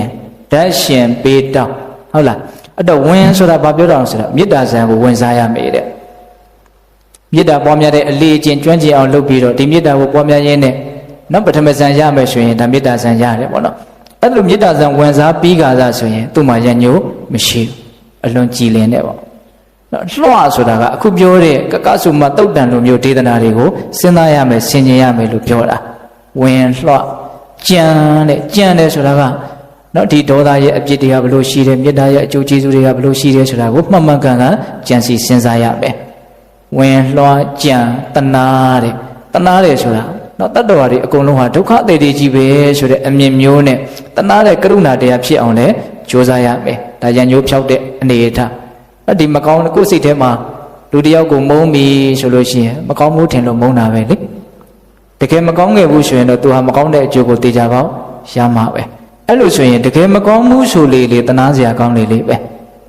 တို့တော့တရားဓမ္မတို့ဦးဇင်းတို့ကမကောင်းမှုဆိုတဲ့နေရာမှာတည်းရက်သွားတယ်တနာစရာကောင်းတယ်ဆိုတဲ့နေရာတွေဆက်ပြီးတော့မသွားအဲ့ဒါကဘာလဲဆိုတော့ကံရဲ့အကျိုးကိုဆက်ပြီးတော့ကြည်ကြည်ပြန့်ပြန့်မစင်သားတာပေါ့ဟုတ်လားဒါကြောင့်တနာရမယ်ဆိုတော့အဲ့ဒါကိုပြောတာတကယ်တမ်းကမုန်းစရာကောင်းတယ်ဆိုတဲ့လူဟာတနာစရာကောင်းတယ်ဆိုတဲ့အနေအထားမျိုးကိုရောက်မနေဘူးလားဝင်လွှတ်ကြံတနာဟောကြားကံစာဟောကြားဆိုတာကကိုတရားဟောရမယ်လို့ပြောတာအဲ့တော့တရားဟောဆိုတော့ဘယ်လိုဟောတော့ကိုကောင်းတဲ့မှာဘာမှမရှိဘဲနဲ့ဟောလို့ရမလားမှတ်သားထားဖို့လိုတယ်နော်ဒေသနာတွေကိုမှတ်သားထားဖို့လိုတယ်နော်ကြာပြီးသွားတာပဲဆိုရင်လည်းပြန်ဟောလို့ရမှာမဟုတ်ဘူးမှတ်သားကိုထားမှမှတ်သားတဲ့အခါမှာလည်းနားလည်မှုနဲ့မှတ်သားထားမှနောက်နားမလည်ရင်လည်းဆွဲမှာမဟုတ်ဘူးဘာလို့ပြောမှလည်းမသိဘူးရောင်ဝါးဝါးနဲ့အဲ့ဒါဒီလိုနဲ့ပဲပြီးပြောက်ပြောက်ဖြစ်သွားမှာဟုတ်လားဒါကြောင့်ကိုတရားဟောတဲ့ဖို့အတွက်ဒီလိုဒေသနာတွေကိုမှတ်သားပြီးတော့ဟောပြရမယ်ပေါ့ဟောကြားပြီးတော့ဗါတယ်ကံစားတဲ့ကံဆိုတာကသူကတတ္တဝါတွေဟာကံတာလင်ကိုပိုင်တယ်ပေါ့မကောင်းတာလုပ်ရင်မကောင်းတာဖြစ်မှာပဲကောင်းတာလုပ်ရင်ကောင်းတာဖြစ်မှာပဲဘာမှမုန်းနေကြအကြောင်းမရှိဘူးနော်ကံတရားကိုစဉ်းစားရင်ရ ရန်ညိုပြေတယ်မကောင်းဘူးဆိုရင်သိကြရင်မကောင်းတာဖြစ်မှာပဲလေဟုတ်တယ်မဟုတ်လားကိုကကောင်းနေတယ်ဆိုရင်ကြိုင်ဘာမှခရခက်နေစရာလိုတော့ကိုကောင်းနေရင်ကောင်းတာရမှာပဲလေဟုတ်တယ်မဟုတ်လားဒါကြောင့်ကံတရားကိုစဉ်းစားခြင်းတည်လည်းပဲရန်ညိုပြေခြင်းရဲ့အကြောင်းတရားဒါမေတ္တာတရားကိုအထောက်အကူပြုဖို့အတွက်ရှုထောင့်မျိုးစုံကနေဒါဦးဇင်းတို့ပြောနေတာပါဟုတ်လားနော်ဟောကြားကံစာဆိုတာကဒီမေတ္တာတရားနဲ့ပတ်သက်လို့ဟောကြားထားတဲ့ဇတ်ဒေသနာတော်တွေရှိတယ်ဇတ်ဝတ္ထုတွေရှိတယ်နော်အထုပ္ပတ္တိသဘောမျိုးလို့ပြောကြပါစို့အလွန်ကောင်းမွန်တဲ့ပုဂ္ဂိုလ်ကြီးတွေရဲ့အကြောင်းပေါ့ဩဇာကောင်းလောက်အောင်မေတ္တာကြီးကြတဲ့တိခတ်နိုင်ကြတဲ့ခွန့်လွတ်နိုင်ကြတဲ့သူတော်ကောင်းကြီးတွေရဲ့အကြောင်းရသော်ပြဟောထားတာမရှိဘူးလားအဲ့ဒီဇတ်ဒေသနာတွေဝတ္ထုတော်တွေကိုဖတ်သားပြီးတော့သူတို့ကိုအတူယူအားကြတဲ့စိတ်နဲ့လည်းပဲရန်ညိုးကိုဖြောက်ရမယ်ပေါ့ဒါလည်းအလွန်ကောင်းတဲ့လူတွေရဲ့အကြောင်းကိုကြားလို့ရှိရင်ကောင်းတဲ့စိတ်ကလေးကတော့လည်းဖြစ်လာတာပဲဟုတ်လားဟောကြားကံစာမတက်ခါနိတန်မတက်ခါဆိုတာအနတ်မတက်ခါဆိုတာနော်အစမထင်အောင်ရှည်လျားခဲ့တဲ့တန်တရားပြောနေတာကဘာလို့ဆိုတော့ရွှေမျိုးမတော်တဲ့လူတရားအောင်မရှိဘူးဆိုတဲ့အမြင်ကိုစဉ်းစားရမယ်လို့ပြောနေတာဒီလောက်ရှည်လျားခဲ့တဲ့တန်တရားမှာကိုအခုအလွန်မုန်းနေတဲ့ပုဂ္ဂိုလ်ဟာတစ်ချိန်လုံးကကိုအလွန်ချစ်မြတ်နိုးခဲ့တဲ့ကိုပေါ်မှာအလွန်ကောင်းခဲ့တဲ့ပုဂ္ဂိုလ်ဖြစ်ခဲ့တယ်ဒါသိကြတယ်ဘလောက်ကြာတဲ့အနေအထားတုန်းကတော့မသိဘူးပေါ့အဲ့ဒါကိုစဉ်းစားရင်စိတ်ထဲမှာအနေငယ်မြတ်နူးညံ့မှုကတော့မရနိုင်ဘူးလားရနိုင်တယ်အခုအလွန်ချစ်မြတ်နိုးနေတဲ့လူဟာတစ်ချိန်လုံးကအလွန်မုန်းခဲ့တဲ့လူတွေဖြစ်နိုင်တာပဲဟုတ်တယ်မဟုတ်လားအဲ့ဒါလိုအနမတကတန်တရားရဲ့ရှည်လျားလာတဲ့အနေအထားကိုစဉ်းစားခြင်းဟာလည်းပဲရန်ညိုးဖြစ်စေတယ်ပေါ့မတက်ကနိတင်ဆိုတာအာနိတင်ကိုပြောတာနော်အာနိတင်ဆိုတာကမေတ္တာတရားရဲ့ခုနကတော့ပြောတဲ့အကျိုးအာနိတင်တွေကိုစဉ်းစားတာဒါကိုစဉ်းစားပြီးတော့မေတ္တာကိုပွားများရင်ရန်ညိုးဖြစ်နိုင်တယ်ပေါ့မတက်ကနိတင်ဓာတ်ရှင်ပေးတောင်းတယ်ဓာတ်ရှင်ဆိုတာကနော်ဓာတ်ကိုဉာဏ်နဲ့ရှင်ပြီးတော့စဉ်းစားရမယ်တော့ဓာတ်တဘာဝအဲ့ဒီမှာပြောထားတာကတော့သိကြပါစို့ကိုလူတယောက်ကိုမုန်းတယ်ရန်ညိုးမပြေနိုင်ဘူးဆိုရင်စဉ်းစားရတယ်မင်းခေါင်းကိုမုန်းတာလားလက်ကိုမုန်းတာလားနော်ခေါင်းဆိုရင်လည်းစပင်မွေးကိုမုန်းတာလားမျက်လုံးကိုမုန်းတာလားဒါကအပေါ်ပိုင်းပုံသဏ္ဍာန်ပြည့်ညက်တွေပါသေးတယ်နော်အဲ့ဒါထက်ပိုပြီးတော့နည်းနည်းပြောရရင်အဲ့ဒီပုဂ္ဂိုလ်ရဲ့တဏ္ဍာမှာရှိတဲ့မာကျောတဲ့သဘောကိုမုန်းတာလားနူးညံ့တဲ့သဘောကိုမုန်းတာလားဟောအဲ့ဒါကြတော့ပထဝီရောက်သွားပြီယူစီးနေတဲ့ဒီထဲမှာရေတွေစီးနေတယ်လို့သွေးတွေစီးနေမှမရှိဘူးလားအဲ့ဒီယူစီးနေတဲ့ရေဓာတ်တွေကိုမုန်းတာလားအဲ့လိုဆိုရင်တော့မုန်းစရာကရှာလို့မရတော့ပြောဦးမယ်တချို့ကစိတ်ကြီးကိုမုန်းတာဆိုတာရှိသေးတယ်ဟုတ်တယ်မဟုတ်လားအဲ့ဒီလူရဲ့စိတ်ကိုမကြိုက်တာလို့ပြောတာရှိသေးတယ်မဟုတ်လားဒါအတော်ညှိတဲ့သဘောလေးပဲနော်ဒါပေမဲ့စိတ်ဆိုတာလည်းဓာတ်တဘာဝတစ်မျိုးပဲတကယ်အင်းတို့တေချာစဉ်းစားကြည့်မယ်ဆိုရင်စိတ်ဟာလက်ဖြစ်တဲ့အတွင်းမှာဂရေတသိန်းလောက်တောင်ဖြစ်ပြီးတော့အကြိမ်ပေါင်းတော့မဖြစ်တော့ကြိမ်ပေါင်းများစွာပြည့်စည်နေတာနော်ယုတ်ကမှာအကောင်ထေတရက်ကလေးမြင်ရသေးတယ်နည်းနည်းလေးကြာလေးတည်သေးတယ်ဒီစိတ်ဒီအတွေးတွေကဘာမှတော့မပုံသဏ္ဍာန်ပြလို့လည်းမရဟုတ်လားစဉ်းစားကြည့်နော်ဒီအရေးအယောင်လေးတောင်မှမြင်လို့မရတဲ့ဒီအနေအထားကိုဘာဖြစ်လို့စိတ်ထဲမှာဒါကိုအခိုင်အမာနေနဲ့ထားနေတော့သူ့ကိုလည်းမြတ်စွာဘုရားအနတ္တဘာမှအသုံးမကျတဲ့တန်ဖိုးမရှိတဲ့နော်အလကားတရားလို့ဟောတာအဲ့လိုပြောလိုက်မှပုံပေါ်မှာလူတွေကဟုတ်တယ်မဟုတ်လားအလကားတရားအခဆိုအချီအနီးဘာတန်ဖိုးမှမရှိတဲ့အလကားဟာလို့ပြောတာရုပ်တည်နံတွေကိုအလကားဟာတွေလို့ပြောတာအဲ့အလကားဟာတွေကိုအလကားဟာတွေမှမသိတော့ဘလို့ထင်နေတော့နော်တကယ်ဟာလို့ထင်တာနော်အလကားဟာလို့မထင်ဘလို့ထင်တာတကယ်ဟာလို့ထင်တာအဲ့ဒီတကယ်ဟာကြောင့်မလို့တကယ်ခံစားနေရတာဟုတ်တယ်မဟုတ်လားတကယ်ဟာလို့ထင်လို့တကယ်ခံစားနေရတာတကယ်ကိုငိုရတယ်တကယ်ကိုစိတ်ဆင်းရဲရတယ်စဉ်းစားကြည့်နော်ဒါကြောင့်ပိဋကပေါင်းတော်တို့အဲ့လိုဓာတ်တဘာဝဒါတွေကစိတ်ဓာတ်ရုပ်ဓာတ်နာမ်ဓာတ်တဘာဝတရားတွေဓာတ်တဘာဝတွေလို့မြင်အောင်ကြည့်နိုင်မယ်ဆိုလို့ရှိရင်ဘာဖြစ်တော့အာရံညုံမှဖြစ်เสียအကြောင်းမရှိဘူးနော်ဓာတ်ရှင်ပြီးတော့ကတော့ပေးတောင်းတဲ့မုန်းတဲ့လူရဲ့တန်တံမှာကိုယ့်ရဲ့ရံညိုးတွေရှိနေမယ်ဒါမှမဟုတ်သူကလည်းကိုယ့်ကိုမုန်းနေတာတွေကိုပြေးသေးခြင်းနဲ့ဆိုရင်ပေးရမယ်တောင်းရမယ်တဲ့သူတွေကလည်းပဲတစုံတရာရအောင်တောင်းကြည့်နော်တန်ဖိုးအရင်ကြီးတာသွားမထောက်နဲ့ငကိုကမှမုန်းပါတယ်ဆိုနေတော့ဟုတ်လားအဲ့ဒါသိလွယ်မှာမဟုတ်ဟုတ်လားနော်ပေးတယ်ဆိုလို့ရှိရင်လည်းသူကဒါကမေတ္တာသဘောကိုကအလျှော့ပေးရလဲရောက်တယ်နူးညံ့သေးတယ်တိမ်မွေ့စီတယ်ပေါ့နော်တောင်းတယ်ဆိုတာကလည်းပဲယဉ်နှီးမှုကိုပြသရာရောက်တယ်ပေါ့နော်လူချင်းလိုတောင်းတာကိုမျက်နှိုးလို့နော်ယဉ်နှီးတယ်ဆိုတဲ့အနေနဲ့တောင်းတာအဲ့လိုပေးတဲ့တောင်းတဲ့ကိစ္စကလည်းရန်ညိုးကိုပြည်စီတယ်လို့ရှိတယ်နော်စိမ့်နေတာကိုယဉ်နှီးသွားစီတယ်ပေါ့ဒါကိုအလုံးခံစားလို့ရမလို့အရင်ထင်ပါလေဟုတ်လားဒါကဘာလဲဆိုတော့ရန်ညိုးဖြောက်ကြောင် တရား17ပါးဟုတ်ရဲ့လားအဲ့တော့ဦးဇင်းတို့ဝင်လွှတ်ကြံတနာနော်ဟောကြားကံစာမတက်ကနိသင်ဓာတ်ရှင်ပေးတောင်းရန်ညိုပေါင်းပျောက်ကြောင်း17ညောင်လေးပင်တော်ဆိုဘုရားကြီးလက်ရပါဟုတ်လားအဲ့တော့ဒီဆောင်ပုဒ်ကလေးကိုအခုရှင်းလင်းပြောပြတဲ့အချက်ကလေးနဲ့ဆက်ဆက်ပြီးတော့မှတ်သားထားမယ်ဆိုရင်မမိနေနိုင်နဲ့နားလည်နေနိုင်တယ်ပေါ့ဟုတ်လားဒါလည်းပဲပိဋကပေါင်းတော်တို့ဘာကိုရည်ရွယ်ပြီးတော့ဦးဇင်းတို့ပြောတာတော့မေတ္တာပါရမီကိုတော့ယဉ်ကျေးအောင်ဖြည့်ဆည်းကြတဲ့နေရာမှာအထောက်အကူပြုဖို့ဆိုတဲ့ရည်ရွယ်ချက်နဲ့ပြောပြတာကကစုမသုတ်တန်ရမေတ္တာတရားကိုနော်မြေကြီးနဲ့တူတဲ့စိတ်ကောင်းငယ်နဲ့တူတဲ့စိတ်ခင်္ကာနဲ့တူတဲ့စိတ်အတ္တမထွက်တဲ့ကြောင်ရည်အိတ်နဲ့တူတဲ့စိတ်လို့ဖြစ်အောင်ကြိုးစားရမယ်လို့ဟောတာကောမရှိဘူးလားရှိတယ်အဲ့တော့ဦးဇင်းတို့ဒီကနေ့ညမေတ္တာတရားနဲ့ပတ်သက်ပြီးတော့မေတ္တာတရားဆိုတာဘာလဲဟုတ်လားမေတ္တာတရားရဲ့ကောင်းကျိုးချမ်းသာကိုဖြစ်စေနိုင်ဖို့မေတ္တာတရားအားနဲ့လို့ဒေါသအကြီးမယ်ဆိုရင်ဘလို့ဆိုးကျိုးအပြစ်တွေကိုခံစားရနိုင်တယ်လေဒေါသရဲ့အပြစ်မေတ္တာရဲ့အကျိုးတွေမပြောခဲ့ဘူးလားဗျာပြောခဲ့တယ်နောက်မေတ္တာတရားကိုပွားများခြင်းစိတ်ထက်သန်လာအောင်အထောက်အကူပြုဖို့ဆိုပြီးတော့ကကစုမသုတ်တံကိုလည်းဒါဦးဇင်းတို့ပြောလိုက်တယ်နောက်ရန်ညိုးဖြောက်ကြောင်းတရား17ပါးကိုလည်းပြောလိုက်တယ်ပေါ့ဒါပြောခဲ့တဲ့တရားတွေအကုန်လုံးရဲ့အနစ်ချုပ်ပေါ့တော့ဏိဒန်းမှာတော့ဗာနဲ့စာတော့ဘုရားလောင်းသူတော်ကောင်းကြီးကမေတ္တာပါရမီကိုဖြည့်ဆည်းဖို့သူကိုယ်သူဆုံးမတဲ့နေရာမှာဥမာဘလို့ပေးတော့နော်ရေဟုတ်လားရေဆိုတာလူဆိုးကိုပဲဖြစ်ဖြစ်လူကောင်းကိုပဲဖြစ်ဖြစ်တူညီစွာအေးမြစေတယ်တူညီစွာပဲတန့်ရှင်းစင်ကြယ်စေတယ်အဲ့ဒါလိုပဲမေတ္တာတရားပွားများကြမဲ့ပုဂ္ဂိုလ်တွေနော်မြင့်မြတ်ချင်ကြတဲ့ပုဂ္ဂိုလ်တွေ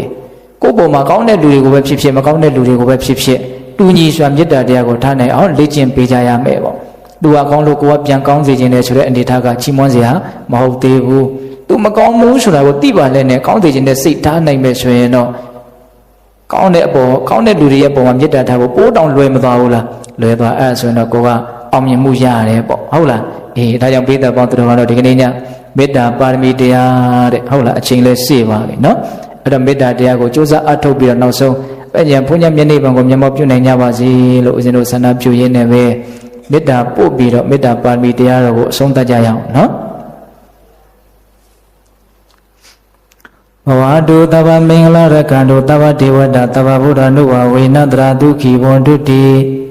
ဘဝတုတဗ္ဗမင်္ဂလာရကံတုတဗ္ဗဒေဝတာတဗ္ဗဓမ္မနုဝဝေနတရာဒုက္ခိဘွန်တုတိဘဝတုတဗ္ဗမင်္ဂလာရကံတုတဗ္ဗဒေဝတာတဗ္ဗသံဃာနုဝဝေနတရာဒုက္ခိဘွန်တုတိတေတုမကံတေတရားနာပိတ္တပေါင်းတော်ကောင်းတို့စားတာအလုံးသောတတ္တဝအနန္တတို့အားသဗ္ဗမင်္ဂလာလောကီလောကုတ္တရာကောင်းဆိုသည်မြတ်မင်္ဂလာဝဝတိဘဝတို့ကောင်းစွာမသွေဖြစ်တော်မူကြပါစေတည်းသဗ္ဗဒေဝတာမိမိတို့ခန္ဓာကိုယ်မှာစောင့်ကြနေကြကုန်သောနတ်မိမိတို့အိမ်မှာစောင့်ကြနေကြကုန်သောနတ်မိမိတို့သာသနာမိမိတို့ကဘာမှာစောင့်ကြနေကြကုန်သောနတ်မြတ်နာကောင်းနာပေါင်းတို့ကလည်းပဲရက္ခဏ်တို့ကောင်းစွာမသွေစောင့်ရှောက်တော်မူနိုင်ကြပါစေတည်းသဗ္ဗဗုဒ္ဓနုဘဝေနကင်းငါဝါလူသေးစုမကပွင့်တော်မူကြတဲ့သုတ္တရတာဘာဘုရားရှင်ကိုတော်မြတ်တို့ရဲ့တကူတေဇောအာနုဘောတော်တို့ကြောင့်၎င်းသဗ္ဗဓမ္မနုဘဝေနမေလီတံဖူလီတံနိဗ္ဗာန်တည်တည်ဆိုသောစေတသောတရားတော်မြတ်တို့ရဲ့တကူတေဇောအာနုဘောတော်တို့ကြောင့်၎င်းသဗ္ဗတံဃာနုဘဝေနမေကတံ၄ရောက်ပလတံ၄ရောက်ဆိုသောရှေယောသောရိယတံဃာရှင်မြတ်တို့နဲ့တကွာသီလကိုသမာဓိကိုပညာကိုတို့နဲ့ပြည့်စုံတော်မူရတဲ့သမုဒိတံကအရှင်ကောင်းရှင်မြတ်ပေါင်းတို့ရဲ့တကုတေဇောအာနုဘောတော်တို့ကြောင့်၎င်းတရားနေရောညပါဘေကမဆိုင်ခြင်းရှိတိုင်းဒုက္ခိကိုစိတ်နှပြကြောင့်မှချမ်းသာခြင်းရှိကြကုန်သည်